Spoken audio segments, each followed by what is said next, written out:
Good morning, beloved. Episode 40. We made it to 40. Goodness, where's my drink? I got to have my mountain water. I talk so much I get parched. Good morning. Good to see everyone back. So, I was talking to Overton as we were getting ready for the show here, and he was telling me that a lot of you were talking about, of course, what took place at the Christian school yesterday. We have to be careful with our words, don't we? And a lot of folks are somewhat critical, again, of the response. That's the most important thing in the world. It is not the most important thing in the world. First off, no one is holding a gun to these people's head to take this job. I think it's commonly understood that there are inherent risks with this job.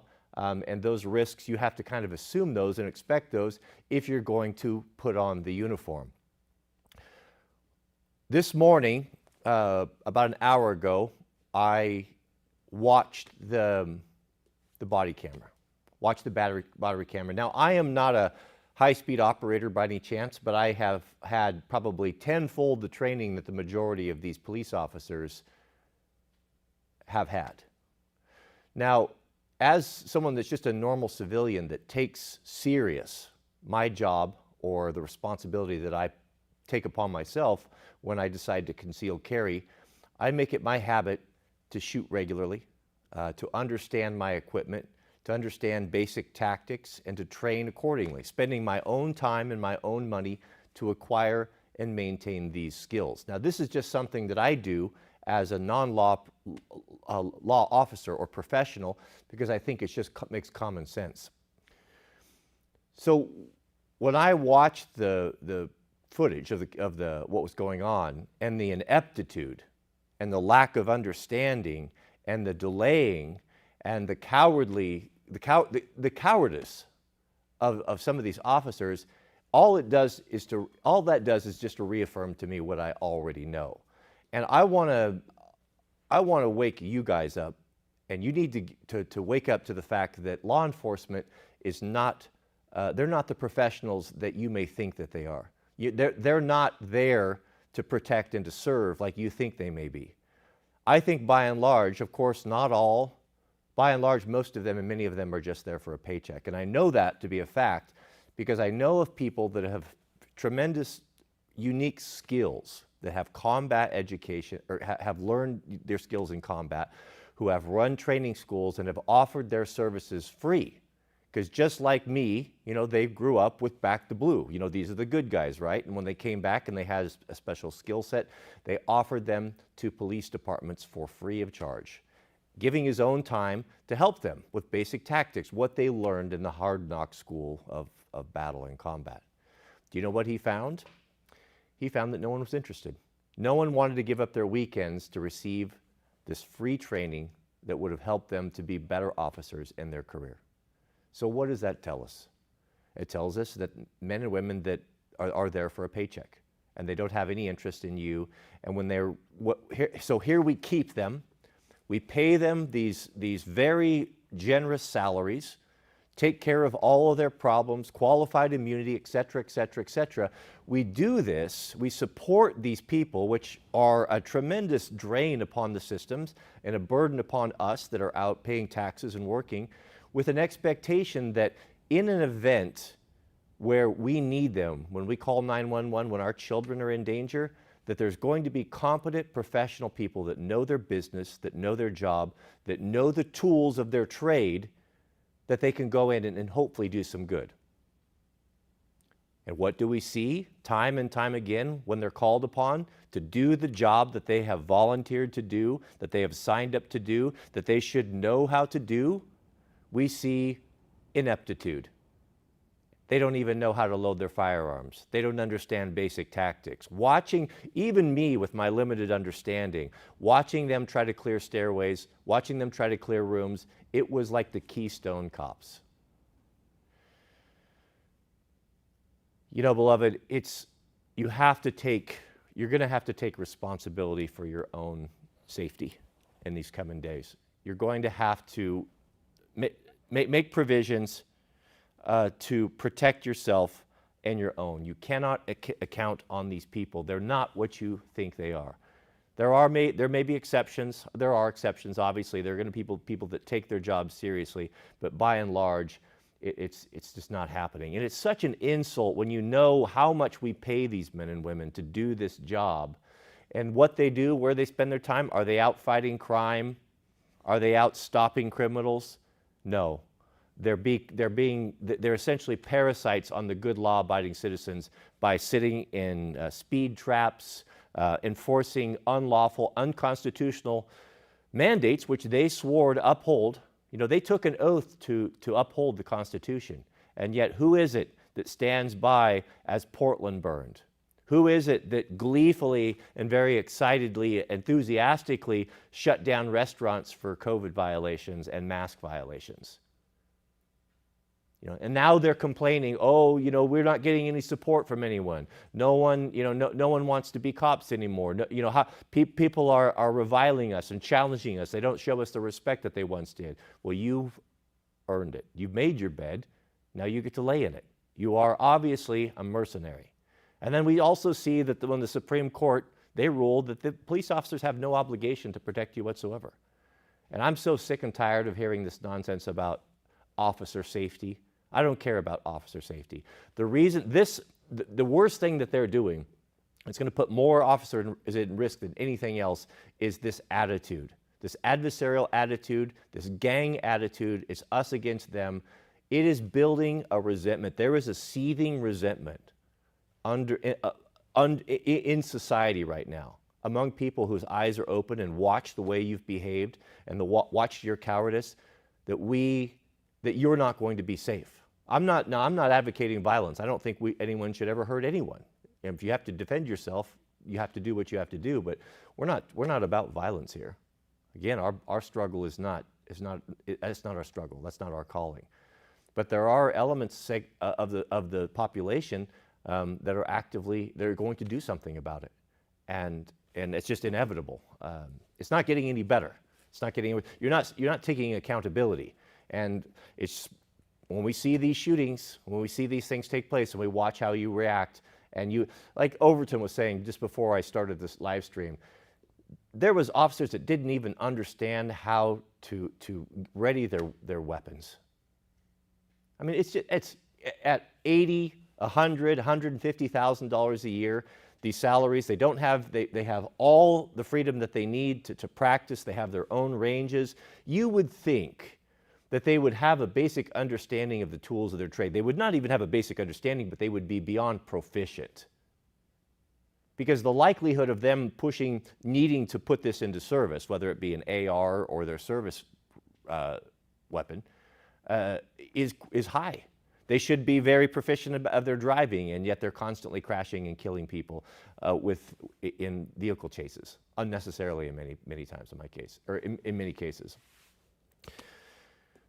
I don't know what the solution is, but the way that things are laid out and the way it's going is just not working. And I'm definitely like just to see this and to see the ineptitude is beyond frustrating. You're going to have to rely upon yourself. No one's going to come to save you. Or have we not seen this yet? Are we not understanding this? No one's going to come to save you. They'll show up to throw you in a cage, or they'll show up to levy a fine upon you when the coast is clear and there isn't much danger. But when it comes down to it, by the time they get to your place, it's already over. You need to take matters into your own hands. There's a lot of rules. There's a lot of things that are going to prevent people from doing what they need to do. But I would say that Proho needs to take a hard look about, you need to do what you think is right. So your work area, your workplace has bans or restrictions. Well, you know what? It may be a time for some civil disobedience from time to time. You need to take matters into your own hands. I just uploaded a short, whether that be getting into body armor, etc. Things are changing and no one's going to come to save you. So enough of my rant. So one thing that we've been working on, and I would like to get you guys' input on, is we've been working with the folks up over there in North Carolina with Premier Body Armor. And they have proposed something that I thought was quite interesting, and I would like to get your take and your advice on it. They have offered, what do you have need of? Now, body armor for me is our needs as Proho is very different than what the needs are going to be of someone that is in a frontline combat unit, right? We don't have the ability, nor do we want to wear big, bulky things. We need something that is ultra, ultra light. Now, they talk about slick, and there's a lot of low-profile carriers and such, but none of that is low-profile enough. This might be an opportunity for us, as a group here, of some of the smartest people on the internet, to come up with a solution that would be very advantageous. I'm going to set up a call with them, since they offered to do this, to do a custom product or something that would really work for us. I have enlisted the trust, the brain trust of the middlemen, and we have kind of put our heads together and come up with an idea that I kind of wanted to share with you, and I would like to have your input in the comment section. And the middlemen will be watching this, so if you see something that is that you'd like to add to this or subtract to it, it's quite a simple concept, but shout out to the middlemen for coming up to it. When I talked with Overton yesterday and I said, what would you like to see? What would actually be useful that would be, what do you need?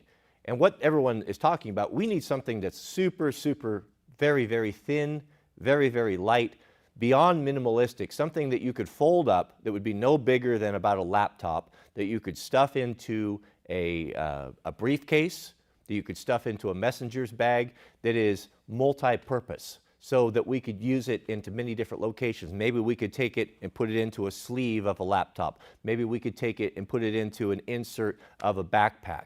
Maybe we could even have it so flexible that it's able to be mounted or hung on the back of a car seat or draped over to give protection from something like that. To be something that is, one, affordable, ultra, ultra lightweight, ultra, ultra packable and stowable, and something that you can wear with your ordinary clothing.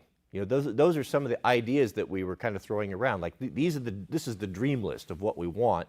And when we looked around, it doesn't exist, or I haven't seen it before. Nothing is slim enough, nothing is thin enough. Now, I think it's unreasonable and unrealistic for Proho to be packing around rifle plates. The technology, or if it's available, I don't know about it, but the technology currently to stop rifle is going to be something like this. About an inch thick, 2.5 pounds per. If you're talking front and back, it's going to be closer to 5 pounds. It's got the curve in it. It's not super comfortable.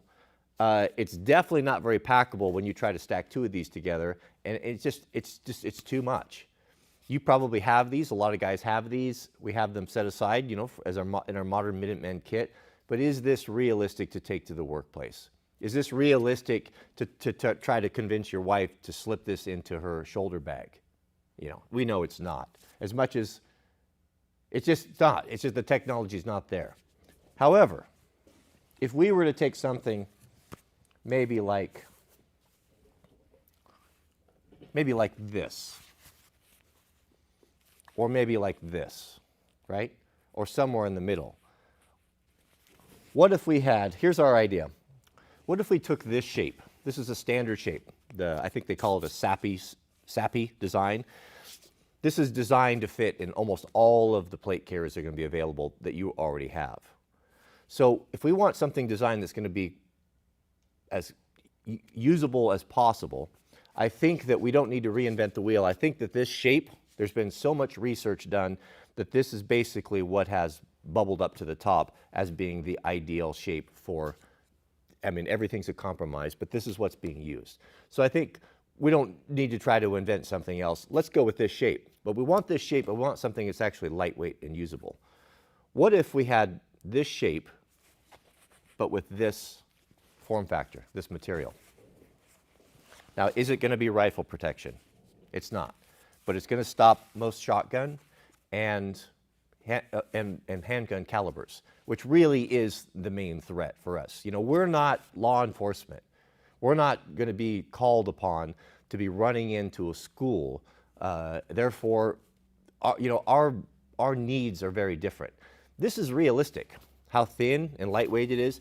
Would you be willing to pack, or would you be able to handle something like this if it was ultra, ultra light that you could throw on under any clothing immediately? I know I would, and the middlemen agreed as well.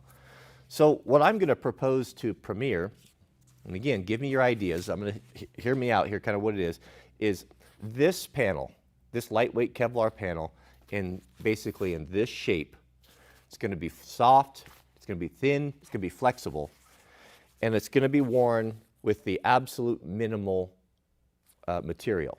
That material would be, and we're going to leave this up to the smart people at Premier to come up with this if they want to pick up this thread and run with it, because I think it would be a big help and something that I would absolutely love to have, as well as the middleman agreed.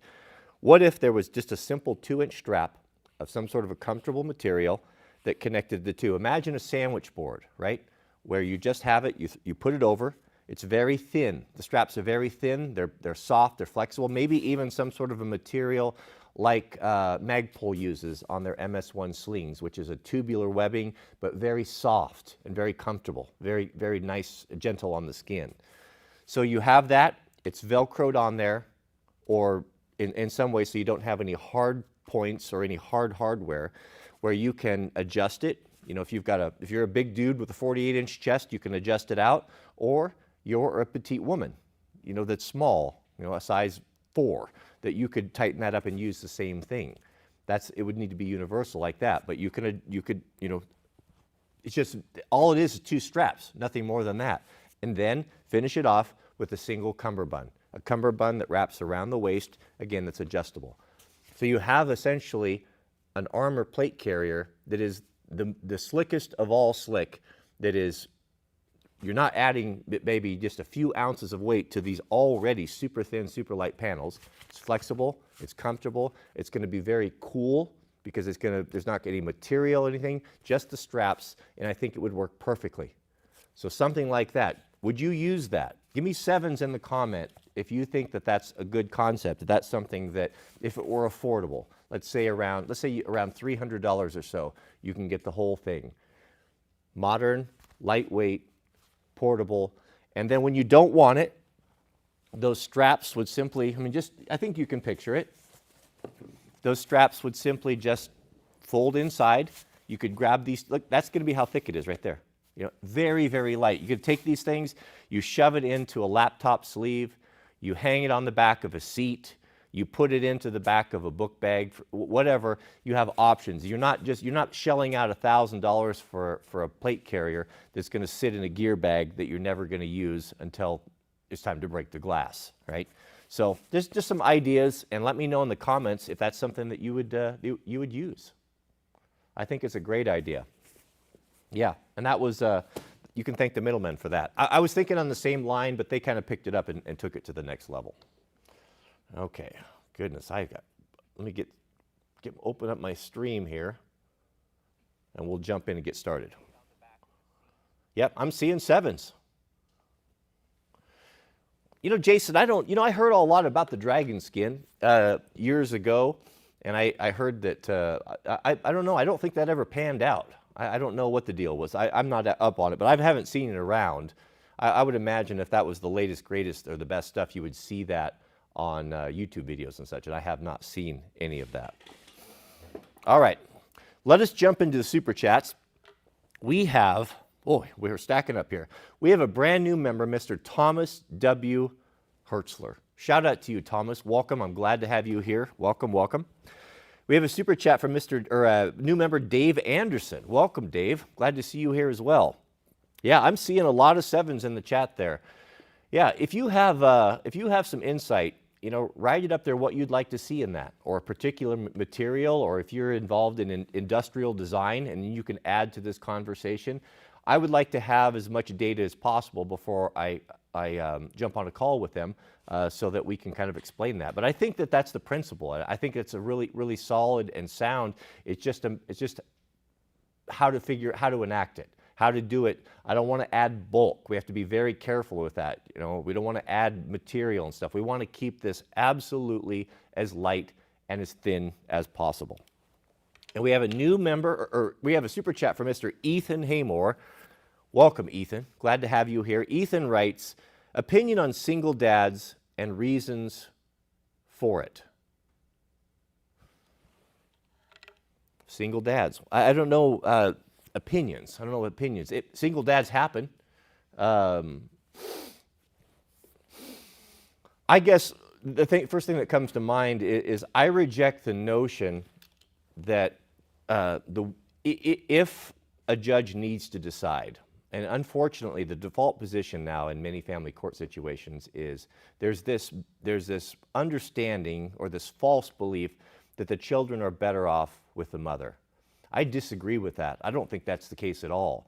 And it seems that there's a great bias towards men in the family court. It doesn't seem, there is. The statistics are out there to prove it. There's a great bias towards the fathers, and almost always the children go with the mother. You know, I don't think that this is right whatsoever. I think that sometimes yes, sometimes no, but not to just automatically default to that. What are the statistics? Who makes up the majority of folks that are in the prisons, federal and state, as we said yesterday? Products, boys, men that come from single mother homes. Women, bless them, it's a tough job for them as well. You know, I get after them from time to time, but I know there's a lot of hardworking single mothers out there. But also, there's a lot of them that have destroyed their own homes through promiscuity or hypergamy or whatever it may be, or just making the decision, the selfish decision, that when their biological clock runs out, that they need to go out and get themselves knocked up because they know that it's their last chance. So purely selfishness, without considering the repercussions of the boys and the girls that are going to be raised without a father in the home. I have a problem with that.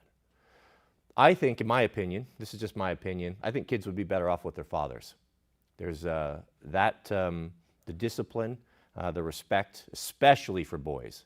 Also for girls as well. Look at these girls that are out there, almost all of them, 201, that are out in the streets, promiscuous, with the face tattoos, with huge body counts, with daddy issues. All of those come from these poor girls that don't have access to their father because of their mother's selfishness, or their mother just decided not to have a man in the house. Without having a male in the home to teach them at a young age what men are like, and how they should be treated, and what their expectations would be. When they grow up in a single mother home, all they're hearing is that men are bastards and men are no good, and constant string of chads coming through if their mother is promiscuous that way. What do you think their opinion of men is going to be? You know, they've never had a role model. They've never seen a good one. And so they assume they assume the ideas and the position that their mother took. And they've never been around. And they go out there and they're seeking that attention that they didn't get as a child. They're seeking it and they're trying to fill a hole in their life. And there are a lot of bad men that will take advantage of that.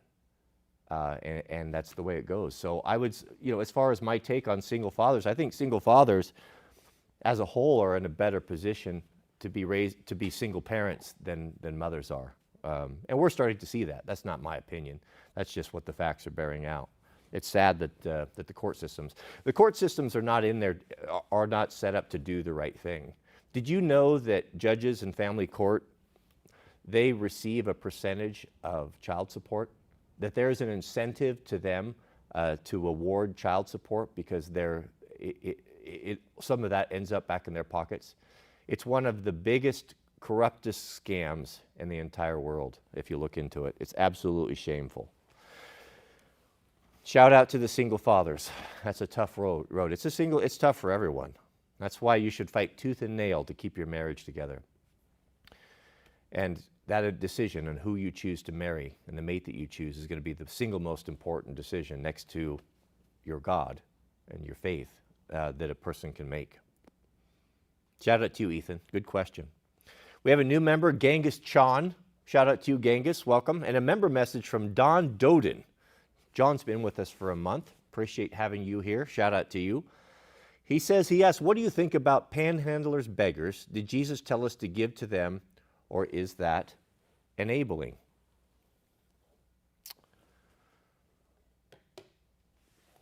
Panhandlers and beggars. Growing up in Portland, I am very sympathetic to that.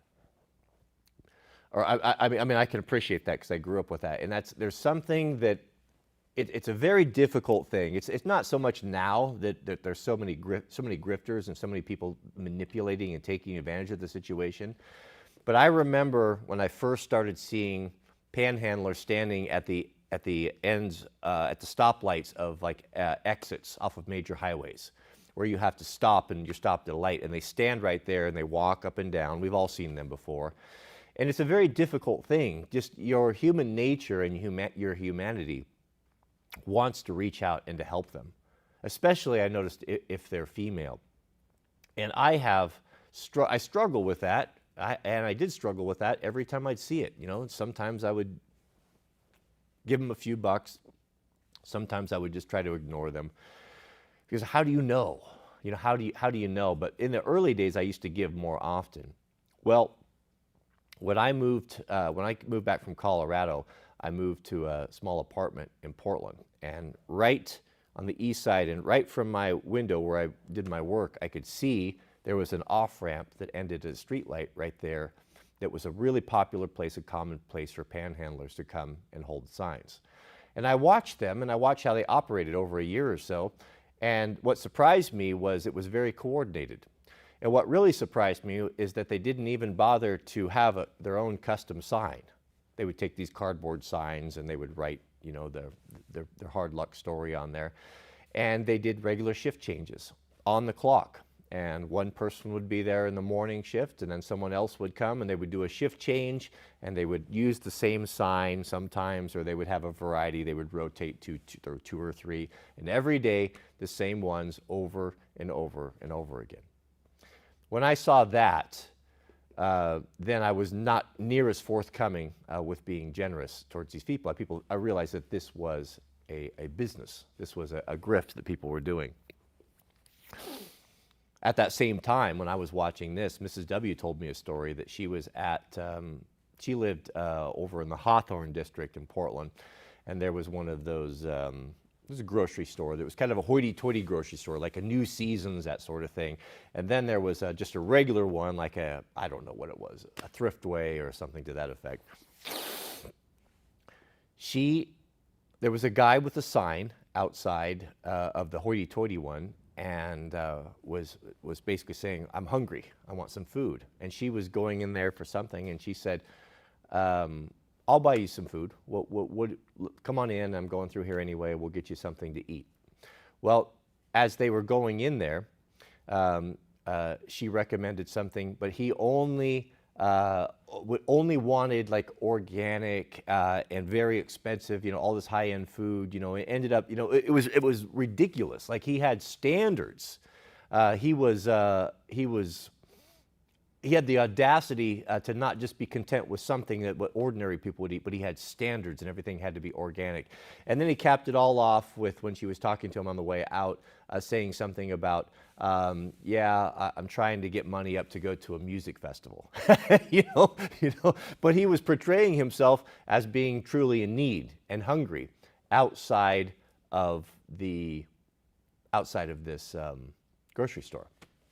So those are two examples, right, of where you see people manipulating our feelings, manipulating those that live in a high-trust society that maybe aren't the best people to donate to. Now, I also remember years ago that I was in a little town of Lake Oswego. I was working construction over there, and we used to go to this little sandwich shop, or I don't remember what it was, for lunch. And I remember one time, I'll never forget this, it absolutely broke my heart.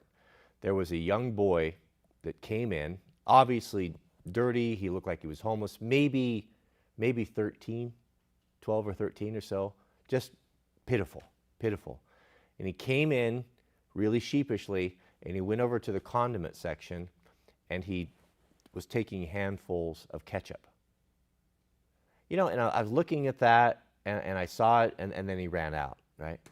Well, we saw him on the way out, kind of around the corner, and he was leaning against, you know, kind of crouched down, sitting, leaning against the brick wall, and he was eating the ketchup in these ketchup packets. That was what he had to eat for lunch. That was all that he had. Obviously, he looked like he was homeless to me. Now, that's a very different situation, isn't it? So, when it comes to that, you know, what did Jesus teach? What does the good book teach us about what is our obligations of people of the book, people of the way, to look after those who are in need? Well, The kind of way I look at it is we have a responsibility. The good book tells us you need to be wise as serpents and harmless as doves. The resources that God has provided for us, our number one obligation is to take care of our family. To take care of our family first. It doesn't behoove us to go out and to spend not only our time ministering to those in the world if we're neglecting our family. How many stories have you heard? How many, the kind of the meme of the PK, of the pastor's kid, is usually the one that tends to go off the rails. Very rebellious, and that's a common thing. It's a very common thing, and I wonder why, if the case for that is not because the pastor is so consumed with his flock and trying to take care of all of the washed masses, that he could dedicate his time and resources and neglect his very own home. And the rebellion of his children are often a cry for help or a cry for attention because he overlooks his responsibilities at home. So there's that as well. So my default position is we need to be as wise as serpents and harmless as doves, meaning that we need to do our due diligence when it comes to who it is that we give to make sure that it's going to be going to a good cause, a worthy cause. Just because we can't just say, well, I just throw the money out there and I did my part. I have no obligation to vet it. I have no obligation to see if this is going to be used for a good cause. I don't think that that's the case. Once your family's taken care of and they have what they need, then if you have some excess, and there's even more than that sometimes. C.S. Lewis said something to me in one of his books that really, really rocked me, and I still struggle with it today, that kind of speaks to this. He said, you need to be giving, as a Christian, you need to be giving alms. First off, we have an obligation. I think that a person, a follower of the book, should give 10% of your income to, you decide. Traditionally, it's been to give to the church. Mrs. W. and I have done that for nearly 20 years. Everything that we make, 10% of that right off the top has always went to the church. Now, we're not involved with an organized religion anymore. But we still keep that tithe separate. She keeps the 10% out of everything that we make, and we direct it now as we see fit. Usually it's in the local community. And I'm not saying this, I don't talk about this to get up on a soapbox or brag. I'm just telling you what is expected of us, and I'm telling you how we do it to help you, just some ideas. I'm not here to tell you what to do. But just giving, I'm not willing just to give blindly to the church if I don't know where that's going. Is it going to pay for an elaborate building? Is it going to pay for an elaborate lifestyle of a pastor? I'm not down with that. That's not a good use of God's money. I think it's be better off to go in your local community. So what we basically have a standing order, and there's a lot of generous people in this area. There's some key women that really help a lot, that have an ear to the ground of who's in need, who needs a car, who needs a roof repaired, who needs firewood, and keeping it in the community is what we've decided to do as much as possible. We've even, went outside and we've helped subscribers with different things, and I'm not going to get into details. I'm never going to name names or talk about it all, but we've been known to do that as well. But one thing that's important if you're going to do that in your community is you'd never want to do it to trumpet what you do publicly, because it's not, there's no charity in that making someone feel like they're beholden to you because you have helped them out of a cause or they owe you something. And even if you do it with the best of intentions, if they know, if someone needs to take charity from someone that has more in the community, I think it should be done 100% anonymously so that they never know where it came from. That way they're never uncomfortable or feel that like they're in an inferior position to someone else. So if you're going to do that, do it through a third party. Maybe it's your pastor, maybe it's some of the old saints in the church, they know who has need of. But if you can kind of cut out the middlemen that may or may not manage that money properly, I think it's best for it to go directly to the source, to the widow, to the family whose husband has gotten injured on the job and is not able to work and they're in threat of losing their home. Ask about these things, inquire about these things, and do it through a third party. What C.S. Lewis said, so even with that, with the 10%, most of us can do the 10% without it pinching terribly. C.S. Lewis said, well, that's just what's required. That's the standard. But he goes, the true test of faith, what God really likes to see, is when you start giving not out of your excess, but out of your need. He said, if your giving of tithes and alms is not at time to time putting a pinch on you, or making you squirm a little bit, or making you feel a little bit uncomfortable as to how things are going to get paid, you may not be giving enough. When I read that, I thought, you can think, well, I'm doing my job and everything's, I'm following the mandates and I'm following the rules. Our default is to go into the legalism. I do this, and then God does this for me. It's like a pay-to-play type of thing. Well, just because you gave 10% doesn't mean that you are an outstanding individual. You're just doing what you've been told to do. We have an obligation to take care of the lesser in our community. And sometimes that needs to go beyond that. What's the lesson about the widow's mite? Remember? If this doesn't really solidify what Mr. C.S. Lewis said, Christ himself said it. I'll tell the story again, the widow's mite, of the rich men, the wealthy man standing in line as they're going into the temple, dropping their generous coin into the money box. And that poor little widow with 1 penny, trying to hide, ashamed that she didn't have a great amount to give like these grand men that were making a big spectacle of themselves. And Jesus is watching, and the disciples are watching, and he says, do you see that woman right there?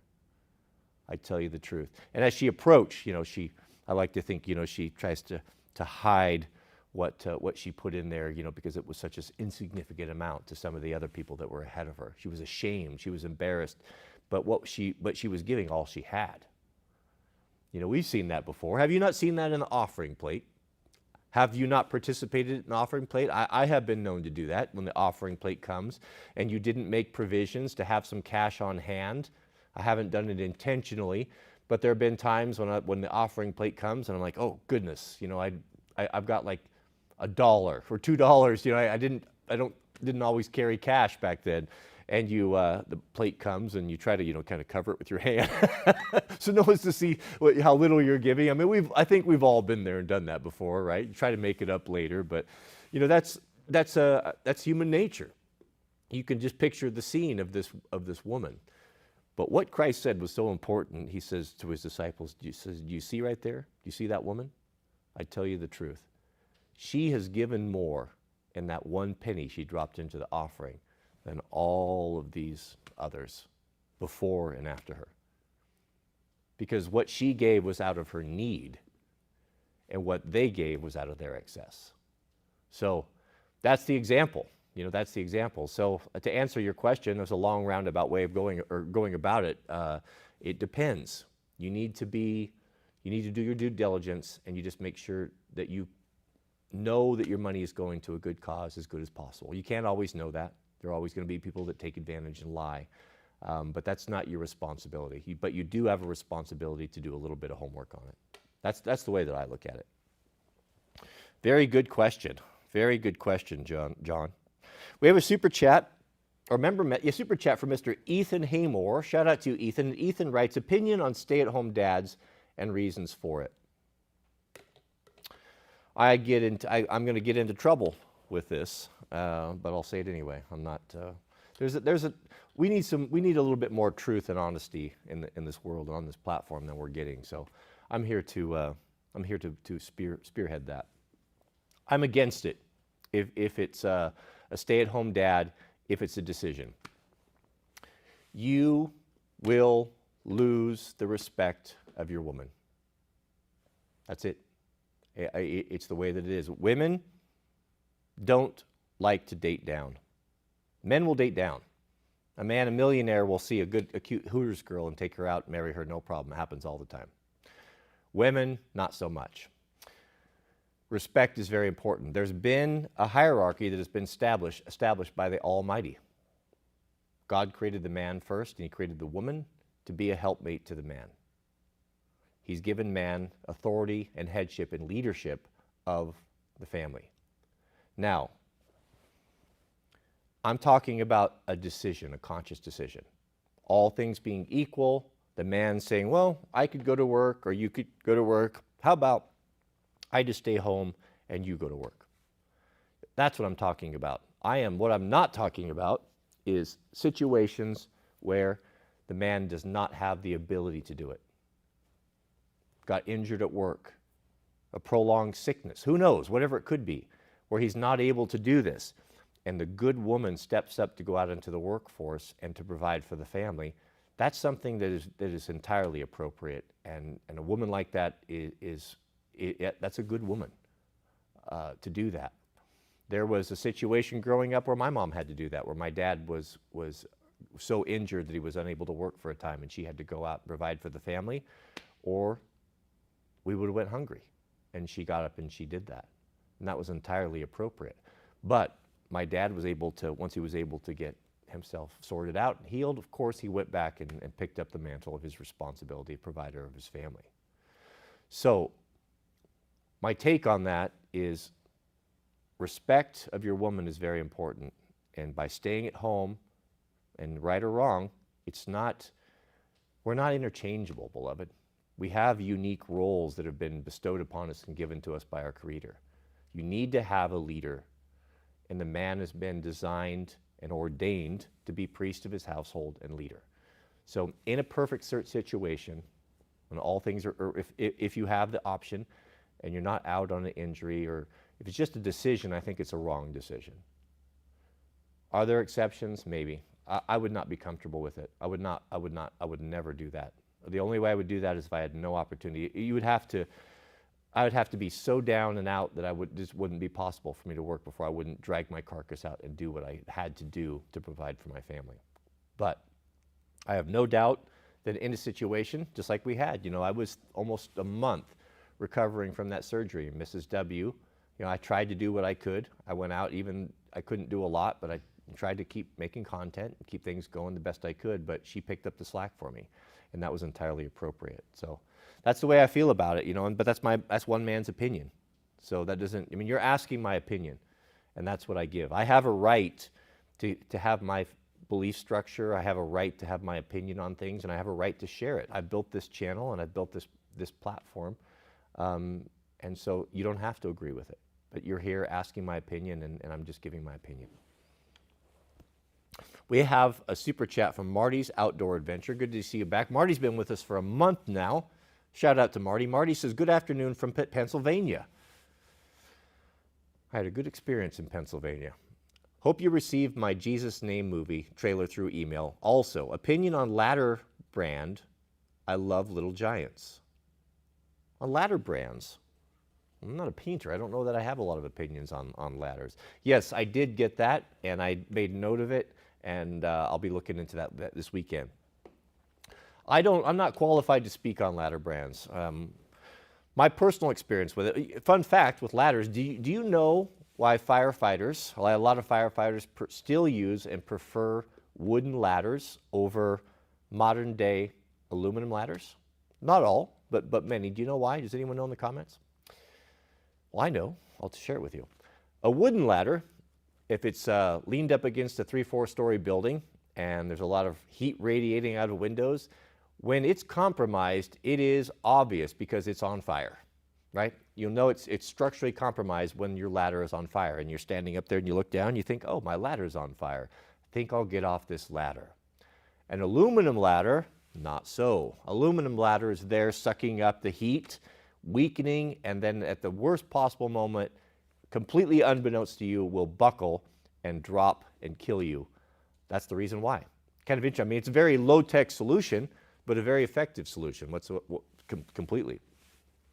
I've had to make a decision buying ladders. I think all pro should have 2 ladders. You should have actually 3 ladders. The first ladder that you start with when Proho was setting up a shop or home is about a 3 to 4 foot step ladder. Just a basic one with 3 treads or so, little fold out for your paint bucket, something that you can access an 8-foot ceiling with. That's where you start with. Doesn't have to be anything fancy. If you want to get a cheap one, you can find wood ones at garage sales all the time. A little bit better, a little bit more rigid is going to be aluminum. Fiberglass is not necessary for a pro hoe. It's very heavy, and it's twice the price. So if you want the best, you can get fiberglass, but it does have drawbacks. But that's where I would start. That's going to give you the ability to access your ceiling. You'll be able to change light bulbs. You'll be able to paint your ceiling. You'll be able to repair things. Usually a 4-foot stepladder is the good entry point. Once you have that set up, the next obvious stepladder for pro hoe is going to be a 6-foot. 6 foot is going to give you more capabilities, and that's really what you're going to start using outside and for all sorts of things. I mean, when I just think of the ladders that I use all the time, that's my go-to. Once you have those two, a 4-foot and a 6-foot stepladder, then you're going to want an extension ladder.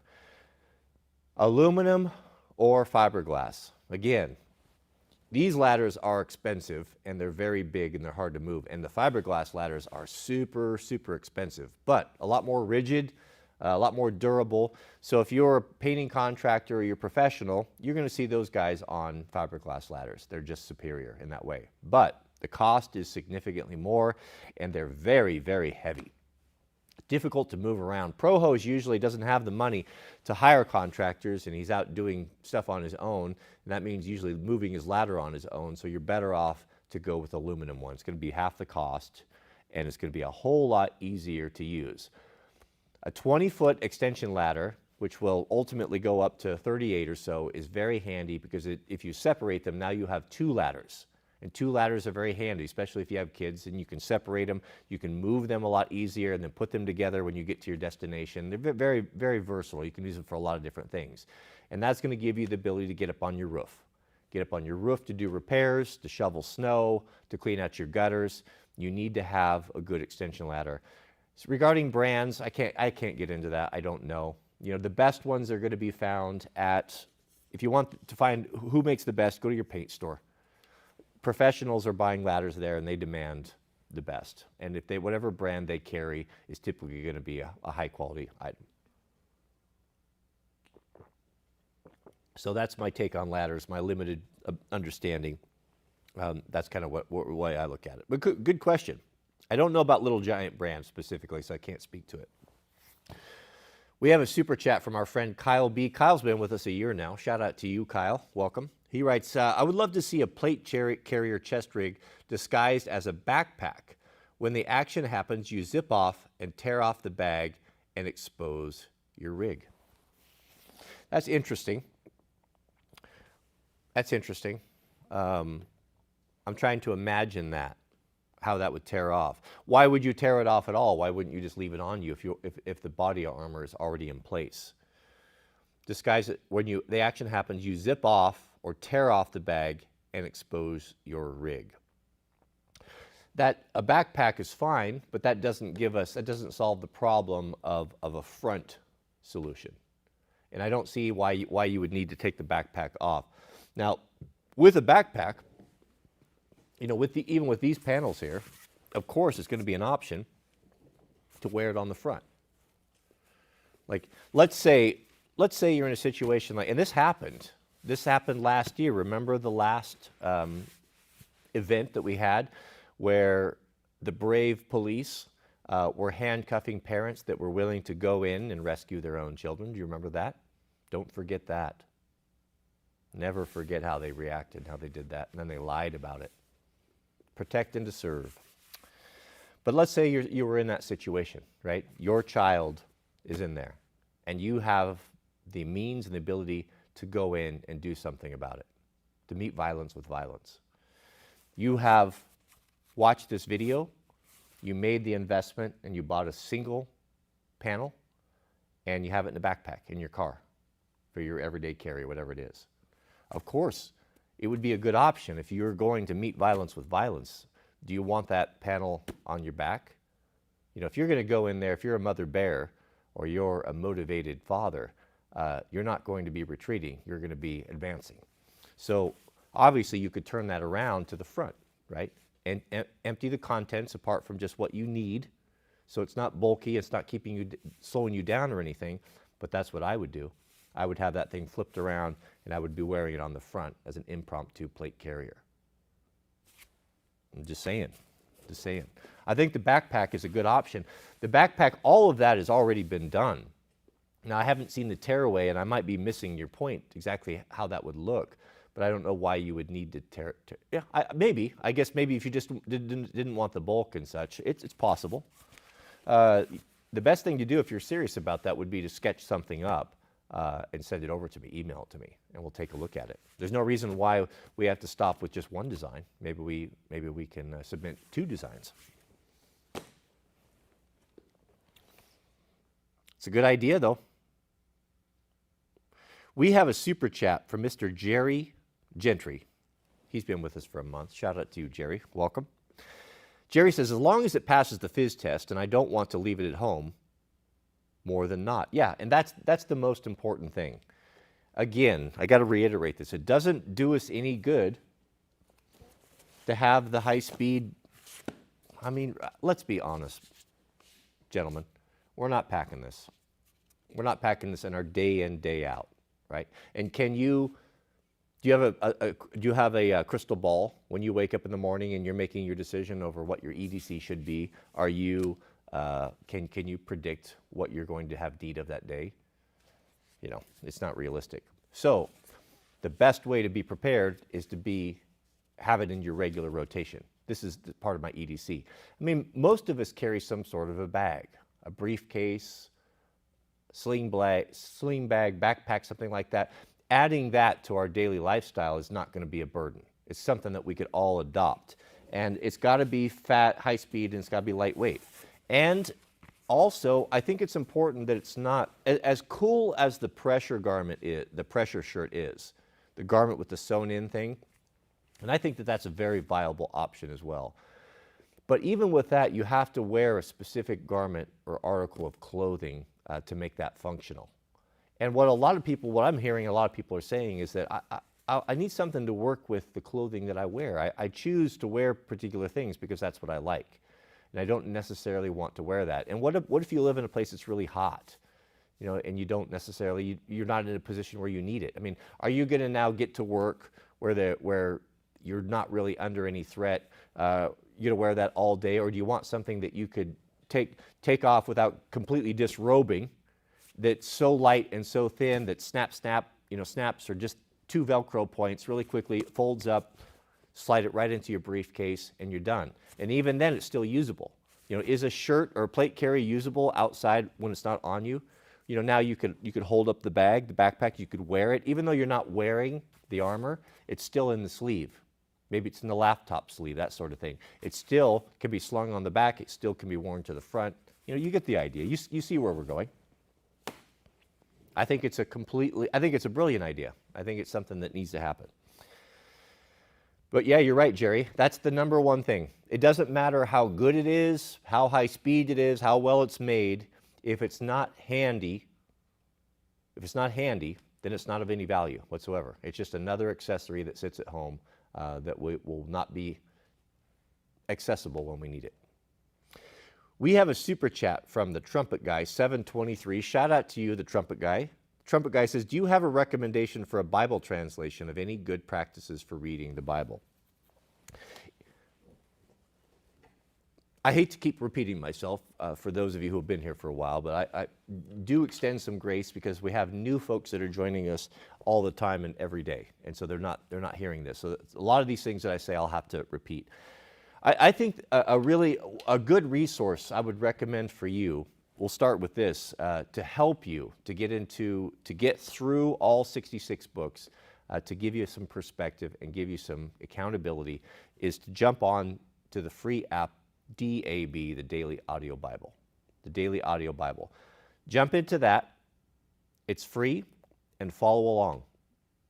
Brian, the guy that runs it, I forget his last name, has a plan where you go through all 66 books, including the Psalms, in 1 year. And he alternates between translations. So you're going to get, if you just get yourself a good basic translation, something conservative. I would say a good one to start with would be the New King James or the New American Standard Bible. Those are the two I would recommend. Get one of those, one or both, and then jump onto the Daily Audio Bible and jump into that and start reading along with it. Read it yourself before you listen, and then listen. You can listen on the way to the work, to work. But what Brian does that's really cool is that he switches each episode. He reads from a different translation, and he tells you, today we're reading from the King James Version. Today we're reading from the NIV. Today we're reading from the Message, whatever that may be. And you'll really get a good insight as to which style you like. And also at the end of it, he does a very good job, without being condescending or preachy, of kind of explaining in a very simple way the context in the big picture of what you just read and just heard. And all those are archived as well. If you want to, if you're like, oh, hey, I don't necessarily want to, it's July, I don't want to jump in right in the middle, but you can. And I kind of always preferred that. I always kind of preferred, rather than going back to the archive, which always, I mean, it's not, but it feels stale to me. I like the excitement knowing of waiting. I remember when I used to go through that with Brian, I would get up early and I would keep checking the app and checking my phone. Has the new episode dropped? Has the new one dropped? And the moment I saw that, it was always a little bit of a thrill, excitement. Oh, it's, he just dropped it, and I get to go follow along and hear what he has to say, and that's kind of cool as well. So that's not a problem as well. And just commit to the year and you'll get through it. But that's what I would do. I would get Conservative Translation, New American Standard, New King James Version, not the old one, and then jump on to the Daily Audio Bible. A great resource. Brian does a good job over there. I'd love to do a collaboration with him. So if you know Brian, maybe you could put that together. Never met him, but he's doing good work over there. We have a very generous super chat from our friend and brand new member, Build It Nation. Shout out to you. Welcome. Thank you very much. Good to see you here. Build It Nation is single and 47. Never found a suitable woman here in the West, looking at traveling outside the West to find a wife. What are your thoughts on an age gap relationship? I still have thoughts on being a father. Well, that's the beautiful thing about being a man. At 47, 45, 47, 50, that's when a man enters his prime, when all things being considered. If you've taken care of yourself, I'm 53, so I get it. I'm in the range. But if you've taken care of yourself, and you still have the ability to do anything you want to do, really physically for the most part, you have a lot of wisdom, a lot of life experience. You're at your peak earning the time of your life, where you are probably most likely established with a home, that you are in a position to provide a fabulous life for a wife and your children. The wisdom, the steadfastness, just the calmness that comes from age is something that a 20, 30-year-old just doesn't have. Now, you have that. And also, not only that, is that we're not limited by a biological clock either. We are completely capable of having families 50, 60, even up to 70s. That's just one of the cruel tricks of nature, but that's just the way that it is. Where a woman enters at, I think it's 32, enters into geriatric pregnancy. They become downy factories at 35. Not that it's not possible, but the risk of having children with a woman in geriatric pregnancy age is something that I would not be willing to take on, not willing to consider. Would you?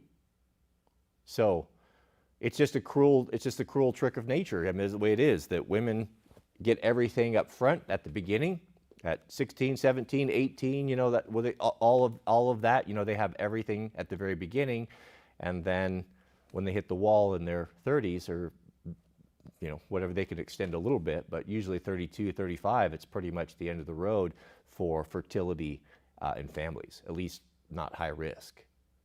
So, with that being said, you're 46, 47, and you want children. You're not having children with anyone that's over the age of 32, right? So, age gap is not important to me. If two consenting adults are willing to get together And I don't care the age of the girl, as long as she's of legal age.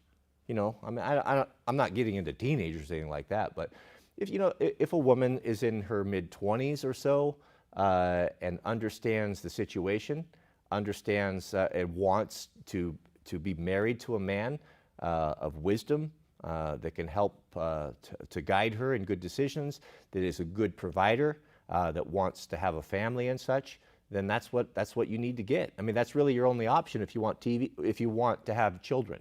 You need to give your children the best possible start in a very difficult life, and choosing women that are going to have a high probability of Down syndrome and birth defects and complications, not to mention the incredible expense that you're going to have to shell out if you go into in vitro. And that's going to be required with these older women and such. It's just the reality of it. So it's going to be unpopular with your family. It's going to be unpopular with your friends, not near as much as it used to be. There was always this notion that we need to be dating and marrying people the same age. That's that's nonsense. That's a Western thing, a relatively recent thing.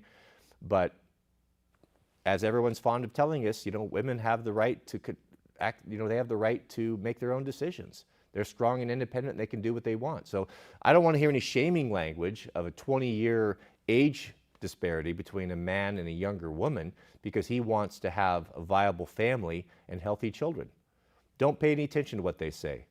Usually the complaints and the whining and carrying on is going to come from post-wall women because they seethe and cope. They get so angry to see the men that are established like ourselves, that are super high value, that have the wisdom, that have the resources to fulfill all of their dreams, dating down to younger women. There's a lot of reasons for that. Not to mention, you get a woman that's close to your age. Let's say you even go someone in 40s or so.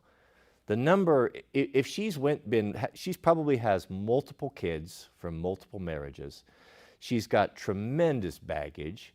She has is going to be not wanting to. She's already done everything and experienced everything. She's not going to be wanting to go out and experience new things. You know, I mean, it's just there's just so little benefit of a man trying to hook up with someone of that age if you want children in a family. And they're going to shame you because they do not like to see the men that they're hoping to be able to latch onto that's going to save them in their post-wall days, you know, that last Hail Mary. They do not like to see them being taken up by younger women who they can't compete with. And they will shame you, and they will criticize you, and they'll call you all manners of pedophile and everything else, but I wouldn't pay any attention to that.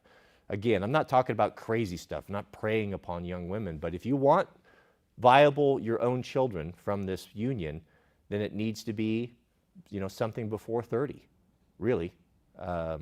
That's just the cold hard facts of it. So don't you do what you need to do. I mean, everyone's consenting here. No one's taking advantage of anyone. It's very clear what's going on. This is not an uncommon thing. We have a super chat from the Gypsy Jeeper and member for 1 month. Welcome. The Gypsy Jeeper, 40 live streams. That's pretty good. Yes, pretty good. We had a little bit of a hiccup, but we are up and running again. He says, keep it up and keep looking up. Look forward to the day we no longer have to deal with evil, but it's not our reality right now. Excellent coverage on this topic. Yeah, and you're right, Gypsy. What we have to remember is that we are behind enemy lines, beloved. God did not design us to function in this terrible world of sin.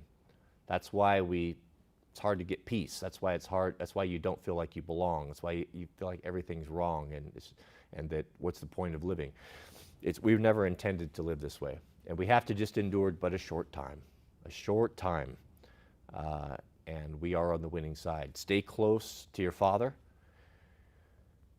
Pray without ceasing, and just look for His soon coming. Because tomorrow's not promised to any of us, you know. I've heard the Navy SEALs talk about how difficult it is to get through the BUDS training. And the most demoralizing thing is when you project into the future, when you're suffering and everything, you just don't think you can go on. And when you start thinking about this going on for weeks or months, it takes everything out of you. You just don't, you can't even imagine how you could possibly endure it. What I hear time and time again from men that have been in that situation that made it through, you just looked to the next moment. You just told yourself, if I can just make it to lunch, if I can just make it to breakfast, if I can just make it to dinner, that's all that I have. I heard one guy say that through the whole thing, he told him he wanted to quit. Everything in his body was telling him he wanted to quit. And how he got through it is he said, well, I'm going to quit tomorrow. I'm going to get through today, and I'm going to go to sleep, and I'll quit tomorrow. And then when he woke up, he told himself the same thing. Well, I'm going to get through breakfast, I'm going to get through lunch, I'm going to get through this next whatever it is, I'm going to quit tomorrow. And he did that all through BUD/S, and he ended up becoming a Navy SEAL. And that's really, the one day at the time. I know it's a tired old Christian trope, but it really is what it's at. Do you have what you need right now? Are you hungry, or is there something to eat? Do you have a roof over your head? Do you have a car? Do you have a job? Well, maybe it's not ideal, but no, I'm not out in the cold. I'm not going hungry. And even though I can't see the light at the end of the tunnel, I don't know what tomorrow's going to bring, I trust God to know that He knows what I have need of before I ask. And I have what I need right here, right now, and for me, that's enough. We have a super chat from our friend, Mr. Dean Pickett. Dean's been with us for a year. Shout out to Dean. Dean says, hi, Cody, do you have any opinions on the product EMP Shield? Do you think it would be worth exploring? Thank you. I don't know what it is, Dean. I don't know what it is. Now, one update to those of you who watch the video. So the little, the Go Dark bags, I forget what the company is that I carry. The little EMP bags that I have been featuring for phones and such. Well, when I did the radio test and the radio signal went through, some of you saw that, the manufacturer reached out to me and said, actually, we've had those laboratory tested, and to the best of our knowledge, that they would protect electronics they would be proper shielding in an EMP. So I don't know what that is, but that's what he said, just so data point. I don't know, Dean. EMP Shield. Can you send me a link to that of what you're referring to, or any video that you've watched? I'll take a look at it, and I'm always interested in that sort of thing as well. So I'd like to see it, but I can't speak on it. I don't even know what it is. We have a new member. No, 2 years. Daniel. Shout out to Derek. Shout out to Daniel Erickson for being a member. Welcome. Well, maybe you rejoined us. Welcome back. We're glad to have you. And Jarhead Heathen, a super chat. Welcome, Jarhead. We like our Jarheads here. We have a super chat from Jarhead. He writes, North Carolina man here. Well, you know that North Carolina man is continuing to impress me. If you're just joining us, there are 2 states outside of real West Coast states that I've bestowed with West Coast status. First was Vermont. Second is North Carolina. 3, I think it's 3 of the middlemen, I believe, are North Carolina men. And not only that our folks over at Premier Body Armor are also from North Carolina, and they're good people as well. So you guys continue to redeem yourself and just confirm that I did indeed make a good decision when I allowed you into the fold. So, and Jarhead Heathen, he's from North Carolina as well. So you are officially a West Coast man. So come forward and receive your reward. He writes, thank you for guiding me to Christ. I go to church regularly and getting baptized Easter. My son is almost 7. What skills should I start teaching him? He is getting homeschooled next year. Man, Jarhead Heathen, you are killing it. You are winning. Not only are you from North Carolina, but you've surrendered your heart to the Lord.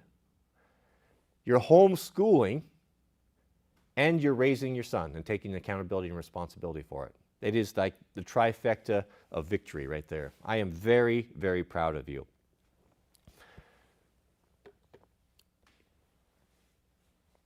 Give him your time patiently. One of my regrets, when I think back on it, when Jack was 7, And I might be making a bigger issue of it than it was. But of course, we're always going to have regrets. But I want to. I want to get this point across to you so that you can learn from. Like when I think back, this is what I would have done a little bit differently. When Jack and I last week we jumped on the motorcycles. He's 18 now, my son, and that's the one thing that we enjoy doing together is riding our motors together. We have the helmets with the comms in them, and we went on a long ride, and we ended up going right by the old homestead. Now, this is where I raised my son from the time he was just little, and so many memories as we stopped right there, and there was no one home, so we didn't want to make anyone uncomfortable, the folks that lived there, but there wasn't anyone home, so we stopped there for a moment and just talked about memories and pointed to remember when you were just little and how we used to come down there and race the quads around the tree and the mud track, and we went down there and remember when we built that bridge together, and Jack's tree house was there, and we talked about that and doing those things. And then went over to looked at the orchard and all the time that we had spent every summer, Mrs. W. and Jack when he was little, and planting the trees and doing all of those things and all of the great memories. It was very emotional, I think, for both of us to see that and just be talking about those things. I remember a lot of things that we did together, but I also remember that I thought that the work was so important. I was worried about providing for my family and having, like just the orchard, for example. I was so focused on it and developing the land and clearing the forest, where many times where I could have went and got my son and say, hey, let's go out and work here. I didn't, because I thought that I needed to be productive, that I needed to be as efficient as possible and get the maximum work done. And to be honest, I could get more work done out there with my chainsaw by myself than worrying about my 7-year-old, 8-year-old son, which is kind of a liability. And and having to cater to him and take care of him got in the way of my work, and that's the way I looked at it. Now, I spent a lot of time with Jack in doing those things, but I separated the two. I separated the time that I need to go out there and actually get work done versus the time that I set aside where I'm going to be a little bit more relaxed, and this is more of a teaching moment. If I had that to do over again, now, as I sat there and I looked at that orchard, and I looked at the bridges, and I looked at all the forest and all of the massive effort that I put in and how important it was to me. And it was everything, and I just focused on it, and I have to get this done, I have to get this done. Now in the big picture, it doesn't even belong to me anymore. So how important was that orchard after all? How important was that bridge over the stream? How important was it to clear and to limb up all those fir trees that consumed me? That was the most important thing in life. And now it's not important at all. It means nothing. Would it have been better to realize that nothing is permanent and life changes, and the only thing that really matters is the relationship and training up our children? If I could go back, it's shocking to sit here and to say that, how slowly we learn our lessons. I heard from you guys when Jack was 7, remember, enjoy these times. Those of you guys that were 10, 15, 20 years ahead of me, they go by so fast. Pretty soon you wake up and your son is 18 and he's got a car and he doesn't have time for his dad anymore. Those times go by so fast, and you get one chance at it, one crack at it. If I had to give you advice, I don't need to tell you what skills you need to learn and teach him. That's not important. The only thing that's important is just bring him along in what you're doing. Show him, be patient with him, and don't have any expectations, and realize that none of this matters. This home remodel, putting this shop up, whatever, is the most important thing. Well, is it? How important is it if 7 years you decide to move to a different place? It's not. And yet you didn't involve your son because you thought you needed to get all this work done. So that's just speaking from experience. And also, be patient. Be patient. Patience is hard for me because I felt so much pressure to get everything done and get everything accomplished that it took away a lot of the joy of the actual work. That's the advice I would give. Thank you, Jarhead. Jarhead Heathen, you're winning. You might want to change your name. We have a super chat from Alan, or we have a new member, Alan R. Welcome, Alan. Alan, and also Resting Bro Face. That's funny. That's a clever Resting Bro Face. That's a pretty clever name. That's one of the better ones I've heard in a while. Shout out to you too. Welcome, man. I do have a members only video in the can. I mentioned it yesterday. I set it to upload, and then I forgot about it, and then it timed out. Something didn't work, and then I tried to re-upload it again. And I'll get it up for you today. It's in the can. So a new members only video will be up, Lord willing, today. We have a very generous super chat from Faust Restoration, $50. Thank you, Faust. Goodness, that's very generous of you. We really, really appreciate that. He writes, hey, Cody, longtime fan. I have been working on slick, flexible armor, as you described, for a couple years. I have prototypes if interested. Keep up the great work. I am very interested. Yeah. If you could, I don't want to steal your design. First off with that, if you've got something that you're trying to produce, that you've put work and time into, I don't want to rip that off. That's not at all. If you're offering this to the community so that we can take it to premiere so that we all benefit from it, then that would be cool.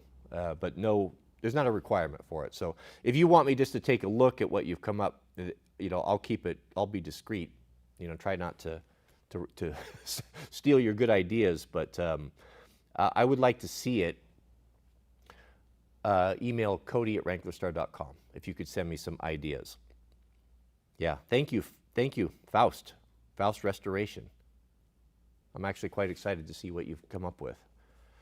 I haven't been thinking on it that long. We've talked about it a little bit yesterday with Overton and the Middlemen, and this is just kind of the first initial concept that we came up with. I would imagine, just like anything, there will be multiple iterations. But it's a simple design, a simple concept. I don't think it's going to be very difficult to overcome. But we'll see. We'll see how the folks at Premiere, if that's something that they want to do anyway. We don't know. They offered, so if they offered, we'll take them up on that. We have a super chat from Paleo52. Welcome, Paleo. Paleo writes, let's talk online ammo sales. There are some deals online these days for 5.56 and 9mm. The Wolf is at the door. You should have the minimum 5,000 rounds for your main fighting rifle. Yes. Yeah, we can talk about that a little bit. So I think that there's two things going on here. When I started to kind of consolidate everything and get serious about this, and like, okay, these are tools that I need to have, and what are going to be the best? What would be the best choices to make for calibers, carbines, rifles? That are going to be the most effective. That I can manage properly. So I had a lot of hodgepodge things. I had Beretta, and I had SIG, and I had Taurus and Ruger and all these different handgun different things, and what I decided was, okay, I'm going to distill it down to 4 calibers.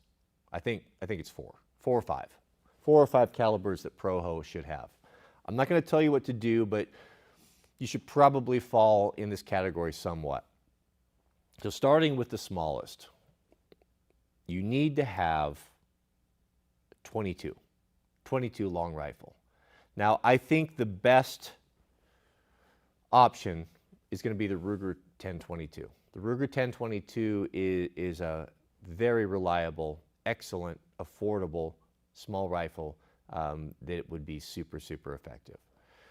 How many rounds? Well, 22 is not as cheap as it used to be, but reasonably affordable. I would be looking at about 5,000 to 10,000 rounds. I probably have over 50. I probably have over 100, actually, at 22. 22 is going to be great for hunting, small game. It's reasonably quiet, somewhat. It doesn't carry too far. You can carry a tremendous amount of ammunition because of the size of it, and just a great survival caliber, proven. And people say, well, that's not a defensive caliber. Well, why don't you go bare-chested, go run up on someone with a 10-22 and a 20-round magazine? You going to do that? You tell me it's not effective? I'm not doing that. More people are killed and injured by 22 than any other caliber in the country last time I checked. It's certainly a viable option.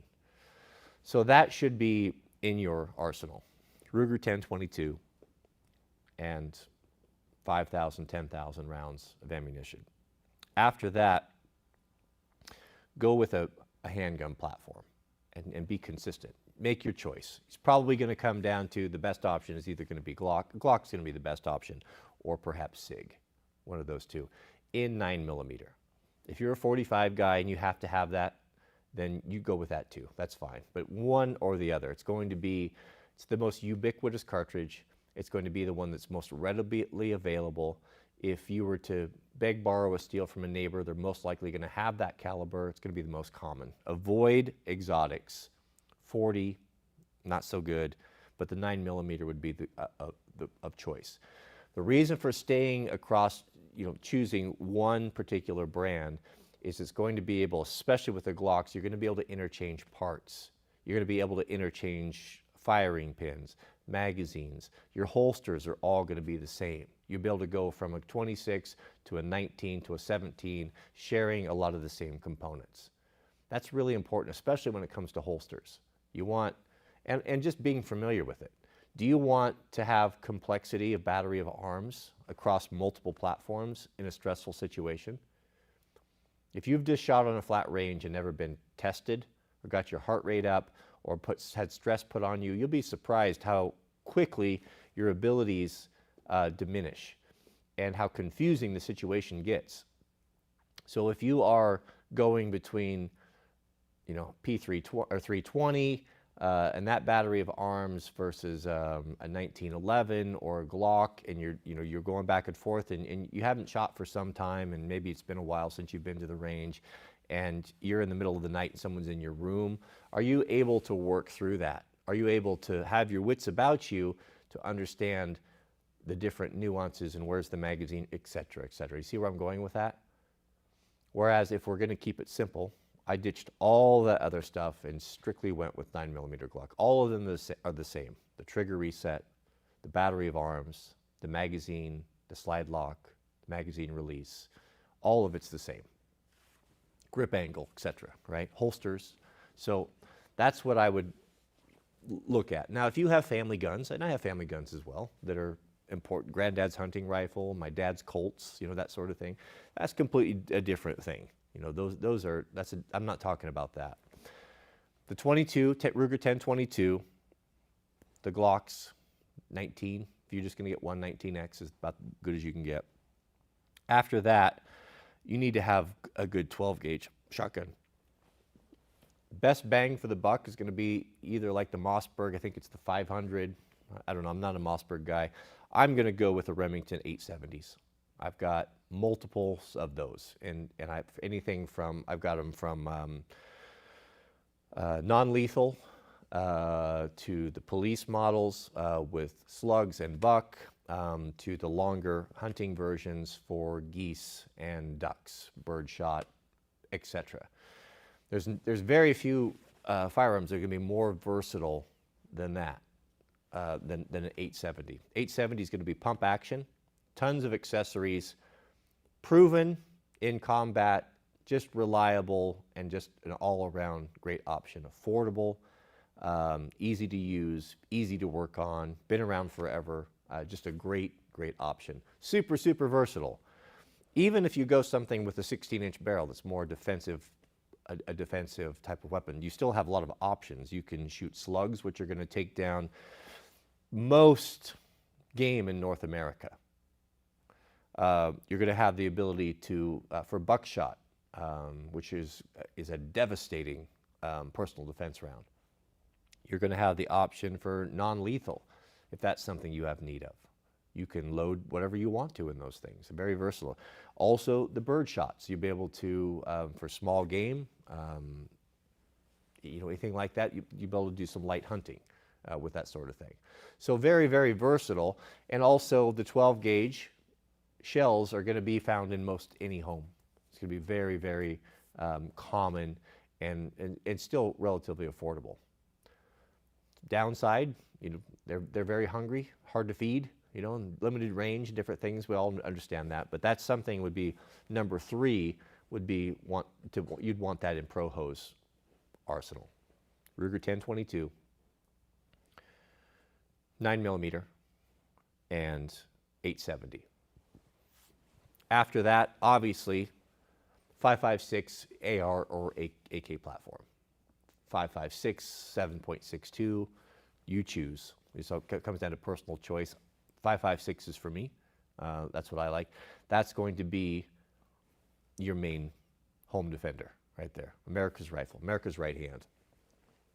That's the one you're really going to focus on. That's the one that needs to be no compromise, good optic. I would say for most people, if I could, I'm just going to say what I would do. If I had to say, if I had someone said, okay, you can choose an AR, but you only get one. And this may be what you enter into the apocalypse with, or this may be the only thing that is standing between your family and its next meal or its sovereignty because of attacks or whatever. What would I choose? I would choose something with a 14.5 barrel with a pin suppressor to make, flash hider to make it legal, still reasonably portable, good range, and I would put either an ACOG, a 4X ACOG, or an Elcan Spectre on it. Those are expensive optics. Elcan's going to cost you $2,000. ACOG's going to cost you, better part of $1,000 with the mount. But that magnified optic is very important. What you see, the ACOG, for example, is still relevant. A lot of people on YouTube have been talking for years or asking the question, is the ACOG still relevant, right? But the funny thing that happens whenever we see soldiers that are involved in these conflicts, from Iraq to Afghanistan to Ukraine, what is it that they're begging for? Send us ACOGs. Send us ACOGs. Simple, tough, lightweight, excellent glass, very versatile. So a 14.5 AR from a reputable brand, I would only buy LMT. This is my personal choices. LMT or equivalent, Knights, Daniel Defense, Bravo Company.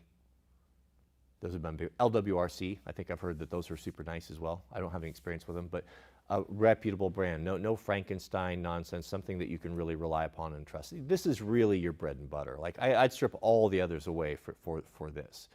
I'd have a very good optic on it.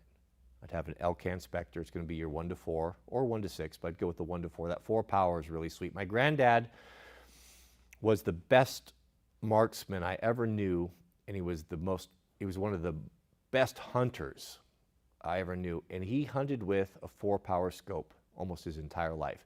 And this is not hunting like in the forest. This is hunting Eastern Oregon, where it's open, big, long shots, 400, 500, 600 yards even sometimes, and Granddad hunted with the 4 power.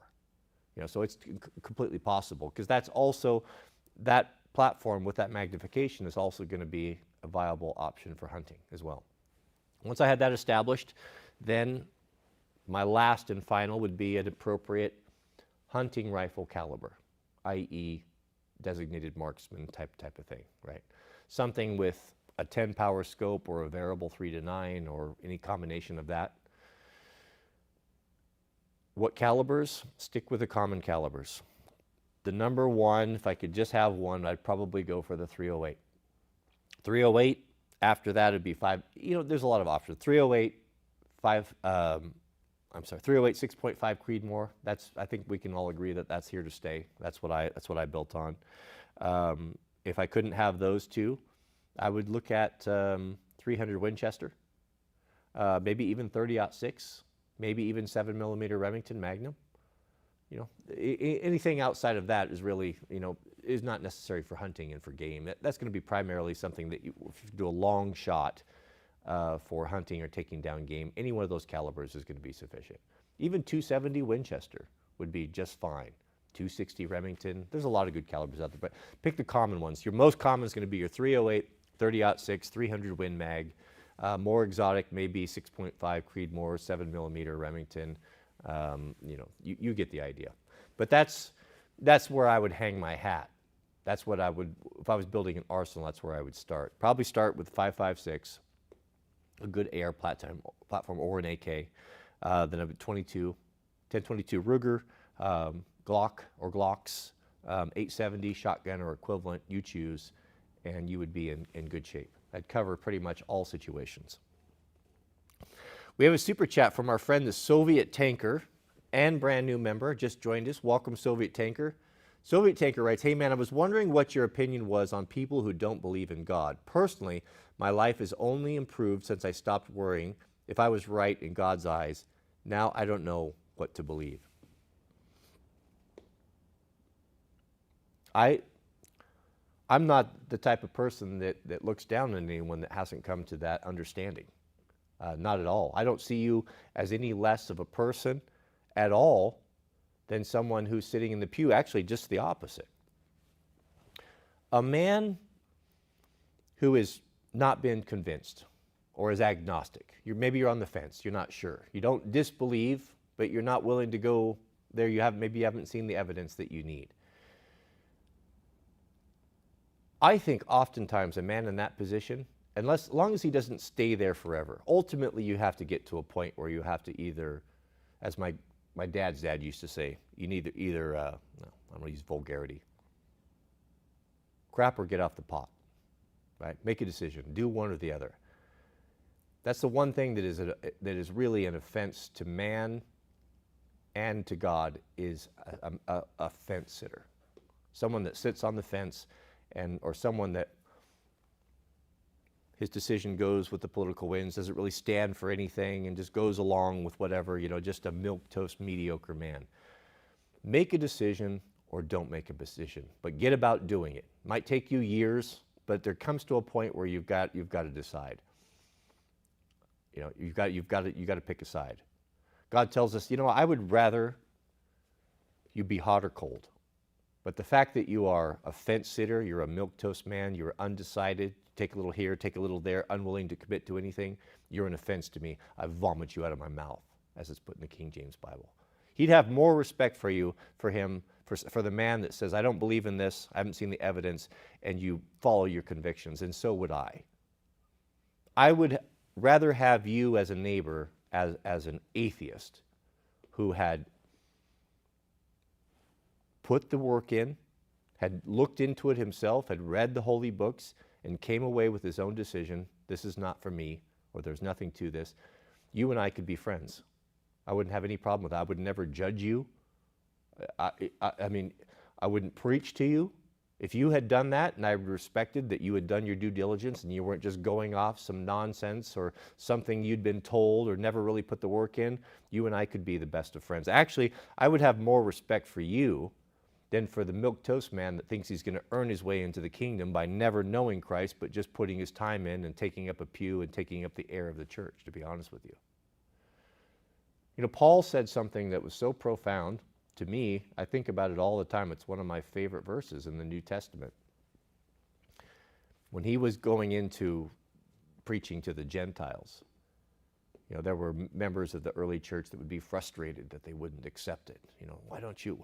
Well, maybe we should have God do a great miracle or burn a few of them up to get them to do the right thing. And you know what Paul said? He said, let every man be convinced in his own mind.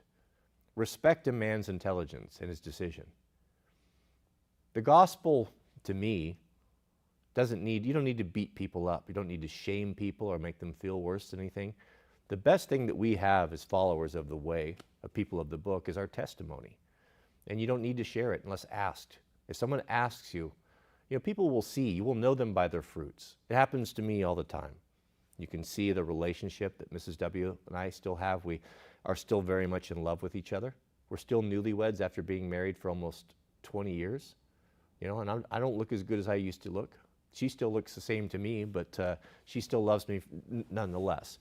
But that's a powerful testimony, especially in a culture that doesn't have the ability, or it has such a high divorce rate.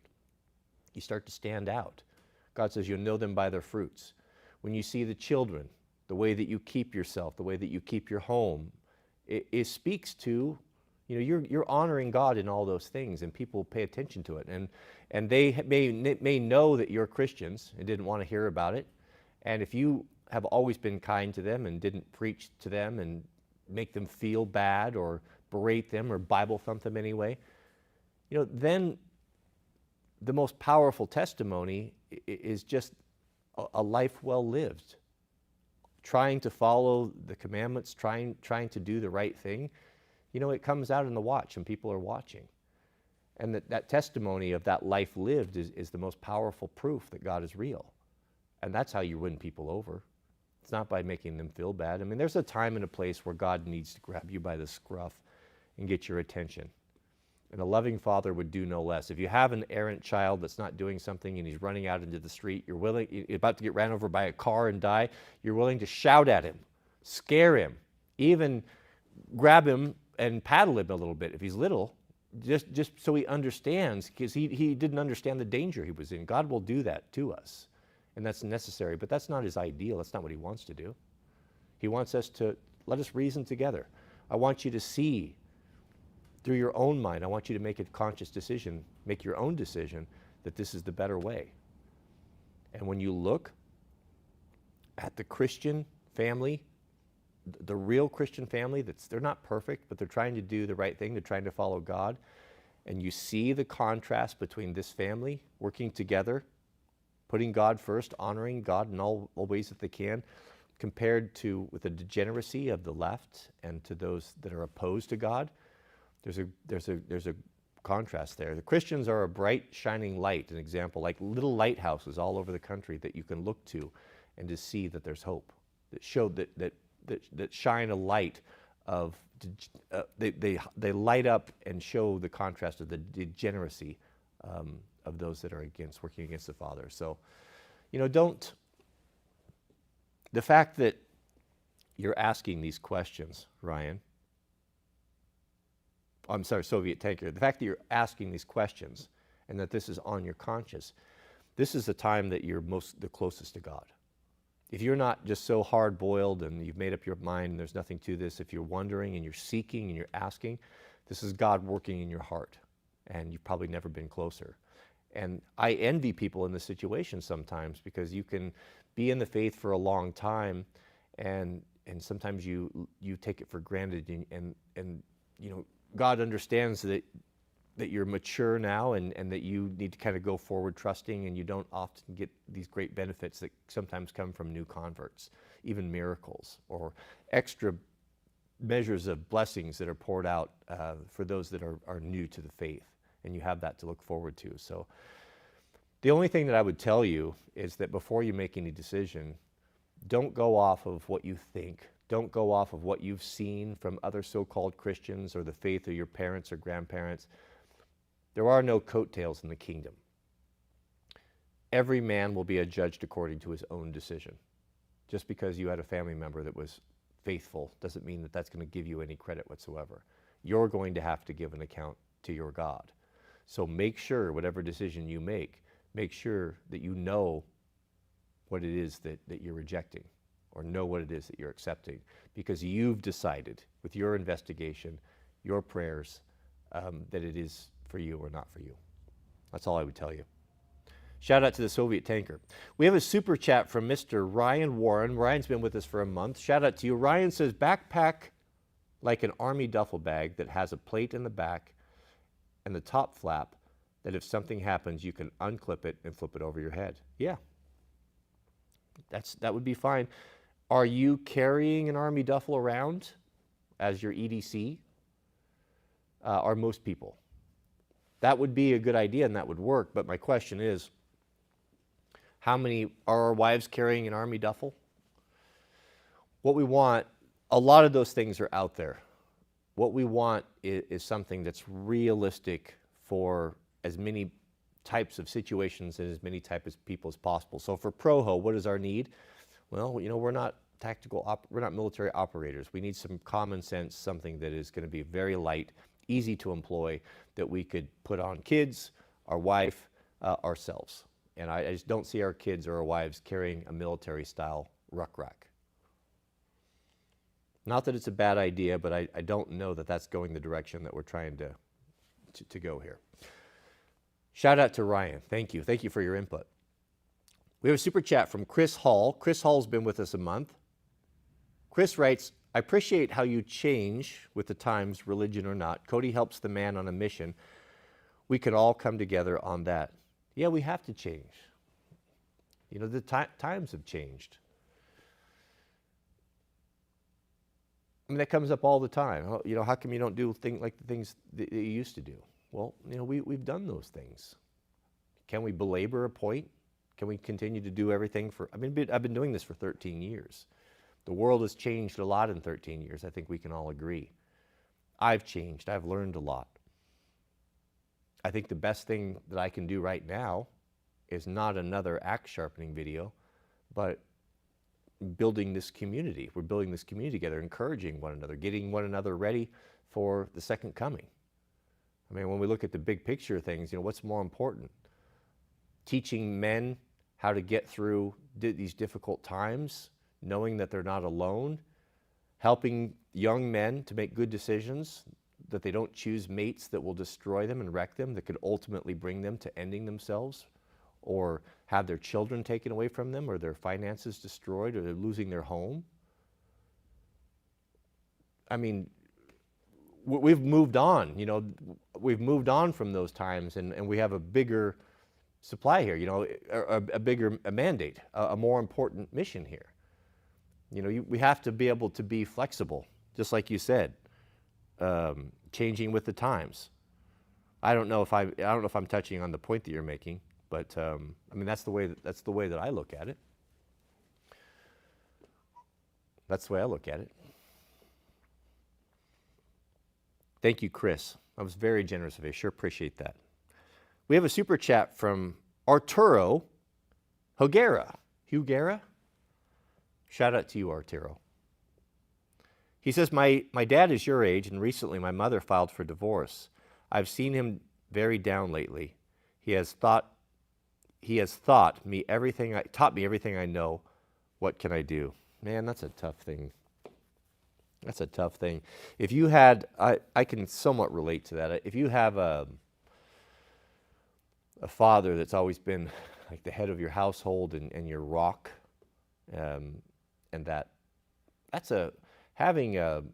this world is rough, and there's no one going to give us anything, and the world gives 0 Fs towards us. We all know that, but we always kind of have in the back of our mind that stability that comes from our father and the household that we grew up in, and that relationship, that consistency, that rock, that foundation is always very comforting. That you kind of know, even though you wouldn't do it, you kind of know in the background, if everything went pear-shaped and went bad for me, I would have a fallback position. Working with a net, so to speak. I would imagine, I'm not a trapeze artist, but I would imagine you take greater risks when there's a net than when there's not a net. And to see that net dissolved through divorce, and the one that you look to for advice, and your father, that's an important role growing up, see him crumbling and not being the rock and not being the pillar that you've always relied upon, it kind of shakes your world. I didn't see that. I didn't have to go through the divorce you're going to have to do, but when my dad started getting ill and no longer capable to fill that role, I felt like I was working without a net there for a while too. Still kind of do to a certain extent.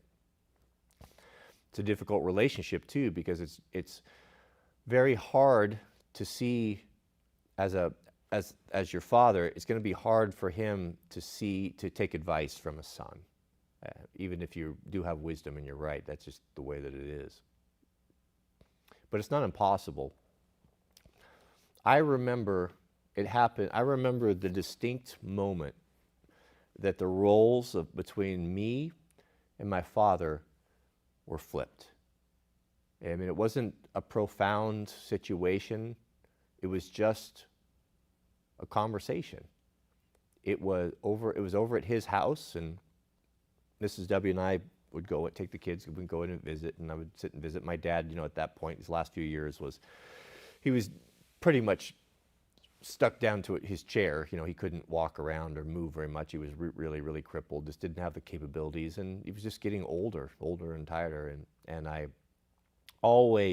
had been over there many times and sat in that same chair and had the same conversations with him. And he was always the one that had the answers. Was always the one that was encouraging me, you can do this, and giving me the advice that I needed. And it was a father-son relationship. He was my superior, and I was subordinate to that for sure. At that one moment when we were talking, and I had reached a moment in my life where I was making more money than my dad had ever made. I had my own, and it wasn't about that. I'm just saying that these things are happening, that I had my own children. I had successfully navigated and shepherded a marriage for 15, 16 years, and that's not nothing, where I had finally received, not only did I receive, my father saw me as an equal, but I realized at that moment that now it's my job to look after him, where he let all of that go, where he was able to relax a little bit and know that no longer did he have to be the strong foundation of the family that the shoulders that everyone leaned upon, that he could now take a back seat or a passenger seat position. And that now that I had proven and was capable to be able to take care of the problems that may come up in the family.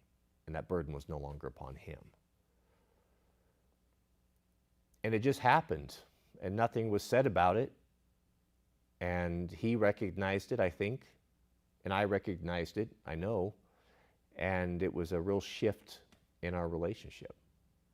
It was just unspoken, but it was just something that just happened. It just happened on that couch that one time. I don't know if that's helpful to you, but maybe, I guess what I want to say to you, maybe that him going through this divorce, Arturo, and I don't know what your relationship is, I think maybe you need to go sit down and talk with him and just not have any judgments or anything. And maybe you don't even need to say anything, just be with him, just support him, and tell him you love him. And maybe knowing that you are there and that he doesn't have to, that he can depend on you a little bit, maybe that will help. I don't know, man. It's a difficult thing to give advice on situations like that. The only thing that I can do, Arturo, is just relay my personal situations and try to find the closest parallel I can to what it is that you and your dad are going through. Divorce is thrown around so casually without maybe fully understanding of how devastating it is. And it's more devastating, gentlemen, to men, to us, than it is to the women. Women have, for right or wrong, they have the ability to switch sides and kind of pick up and just carry on, no problem. We've all seen it. See a woman jump from one bed into another and seem to just seamlessly move into the position and not even miss a beat. But men, after a betrayal or a great loss like that with a mate that you've been with for so long, are not able to recover, if ever. It just speaks to our ability. We are much more of a loyal. There's more loyalty, I think, and more honor. And I think I know in us that we relationships mean more. They actually really mean something than they do to women, I think. I'm sorry, brother. It's a hard thing to see your dad in a weak position. It is it hurts the heart. It shakes your foundation. We have a member message from Gaelic Lands. Gaelic Lands has been with us for a month. Shout out to Gaelic Lands, who writes, Cody, I'm a permanently lapsed Catholic by choice. I find more wisdom and insight from your live streams than by attending church. Yeah, I appreciate you saying that. You know, this isn't by choice. I didn't want this role. And I'm not fit for this role, to be honest with you. I mean, every time God, just pick someone else. You know, I want to follow someone. I want someone to show me the way. I'm not the one to be up here teaching anyone the way. I can barely I can barely handle it myself, and yet here we are. But that's how He works.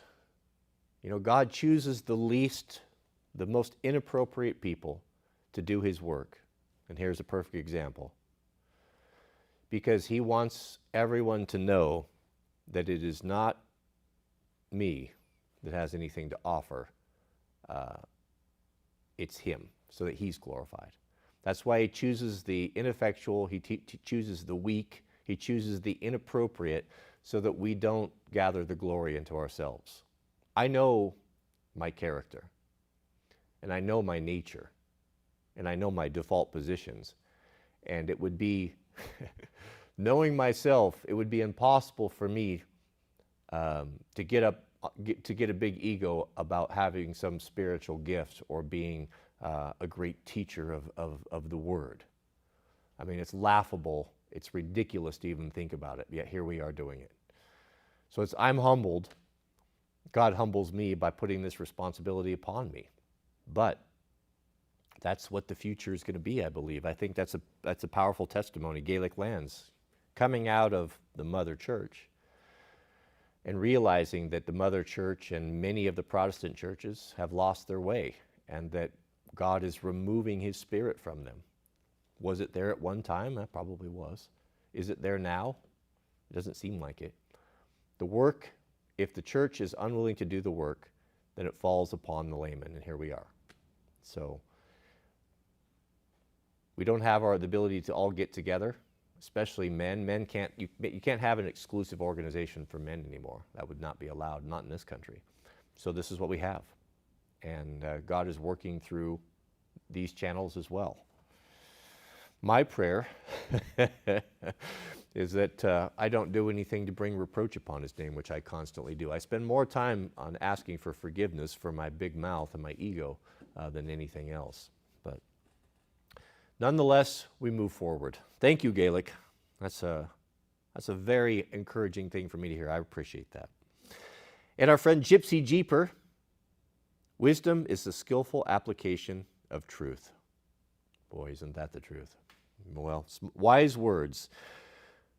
The Gypsy Jeeper is obviously professional homeowner grade. Thank you. Thank you, brother.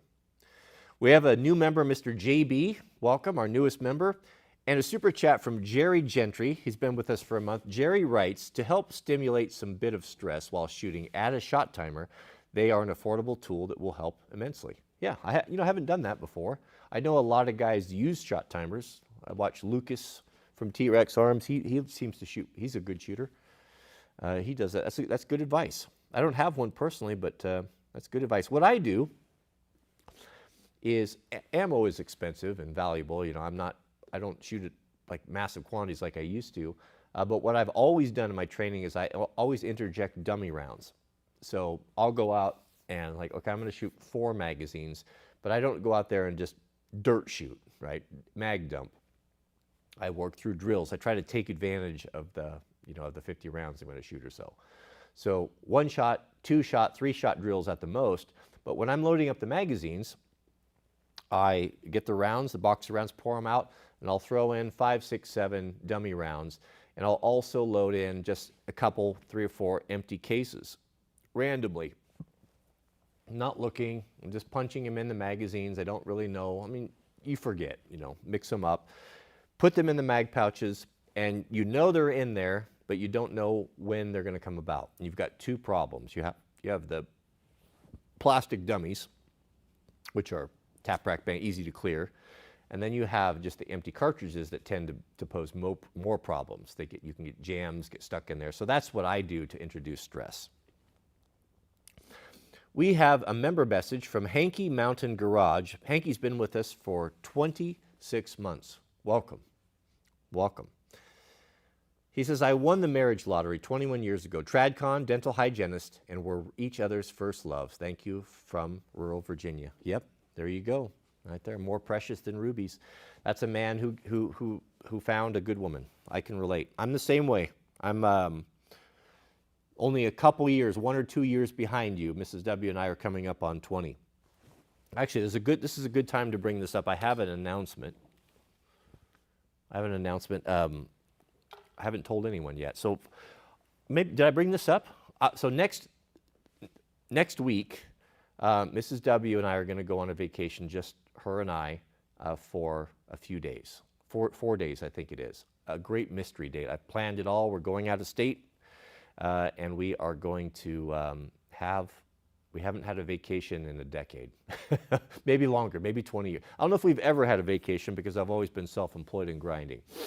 So I took care of everything. She doesn't know where we're going.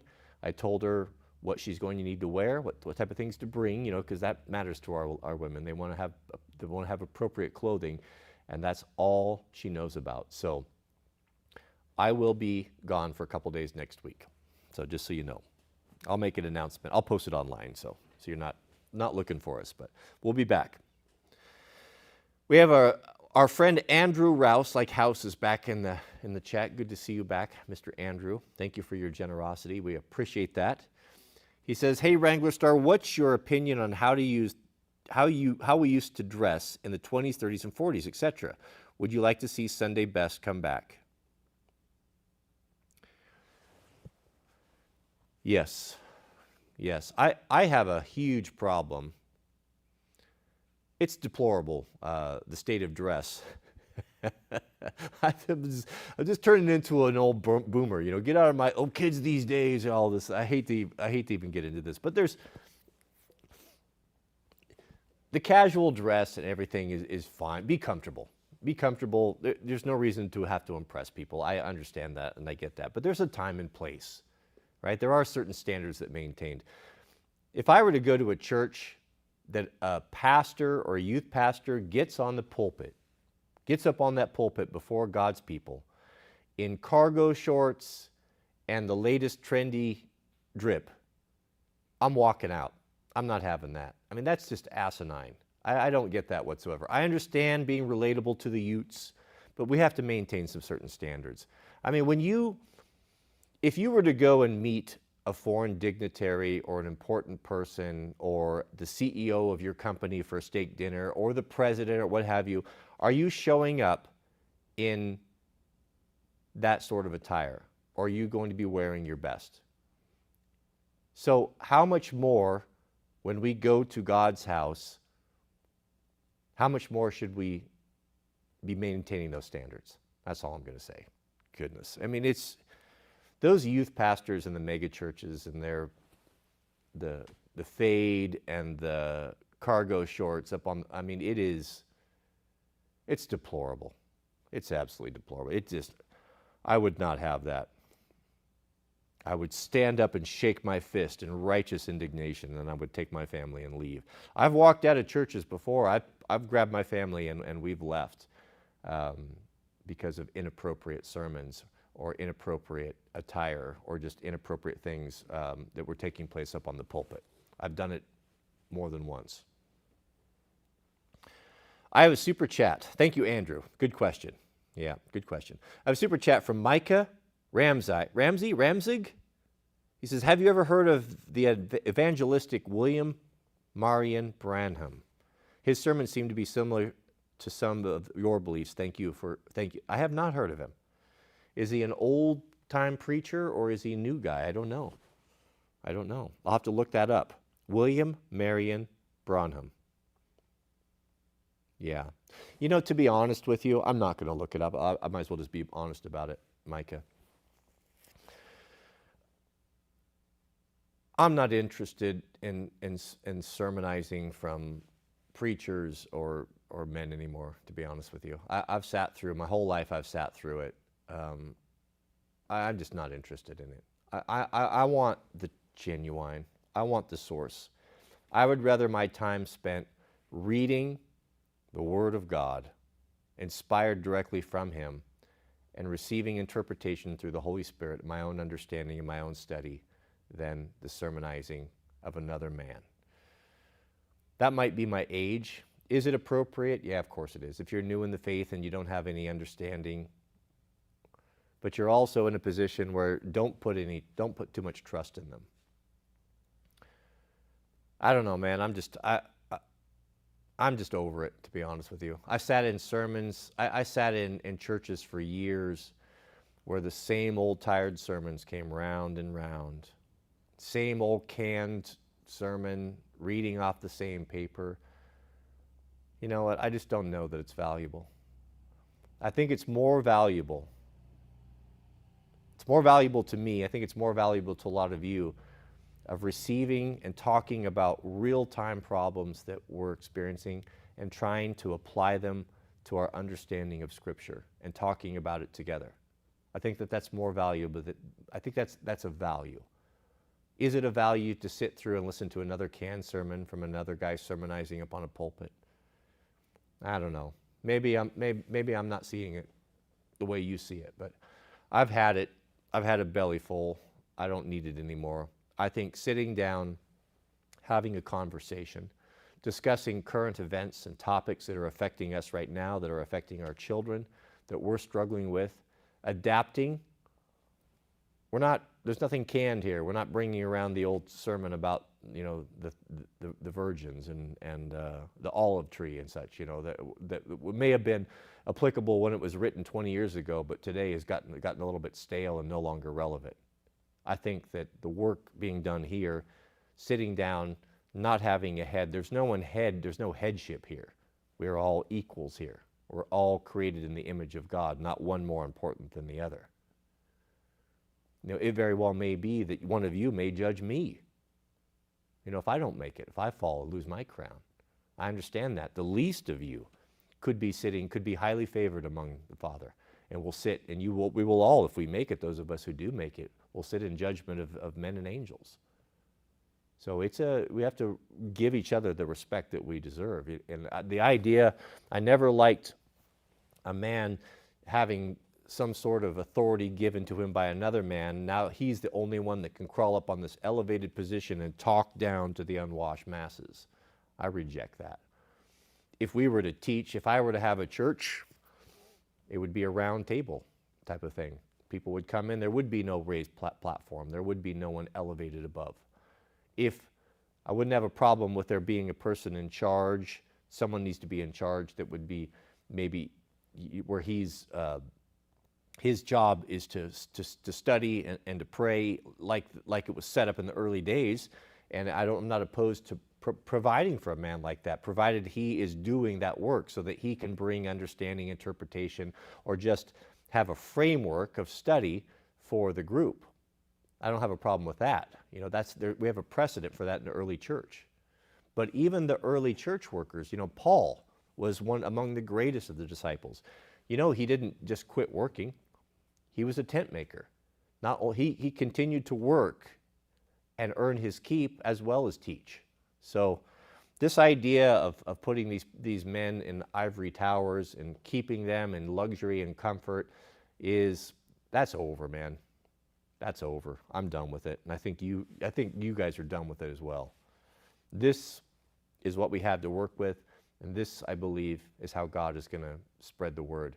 We're reaching, think about the reach. I mean, there's 500 of us here. I think a lot of pastors would be pretty thrilled to have 500 people day in and day out in their congregation, but there's actually more because people are coming and going, right?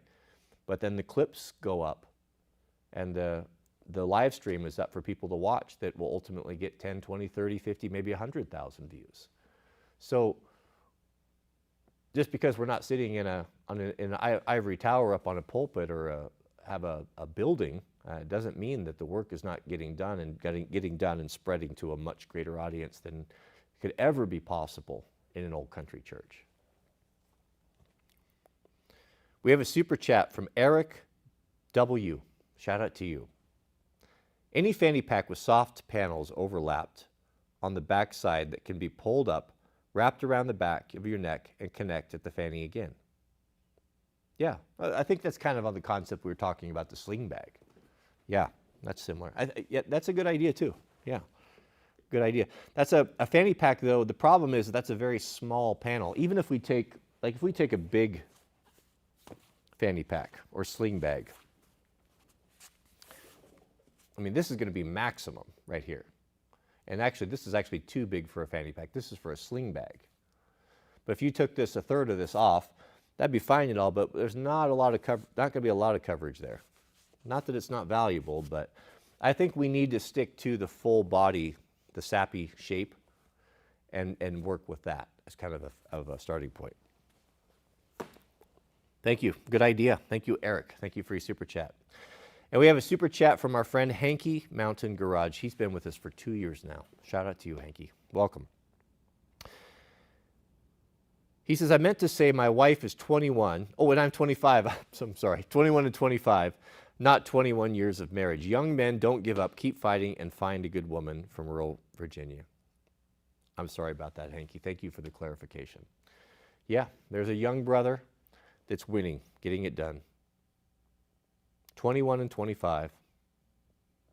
How many of us old ones wouldn't like to be back in his shoes for a while, huh? With all our aches and pains.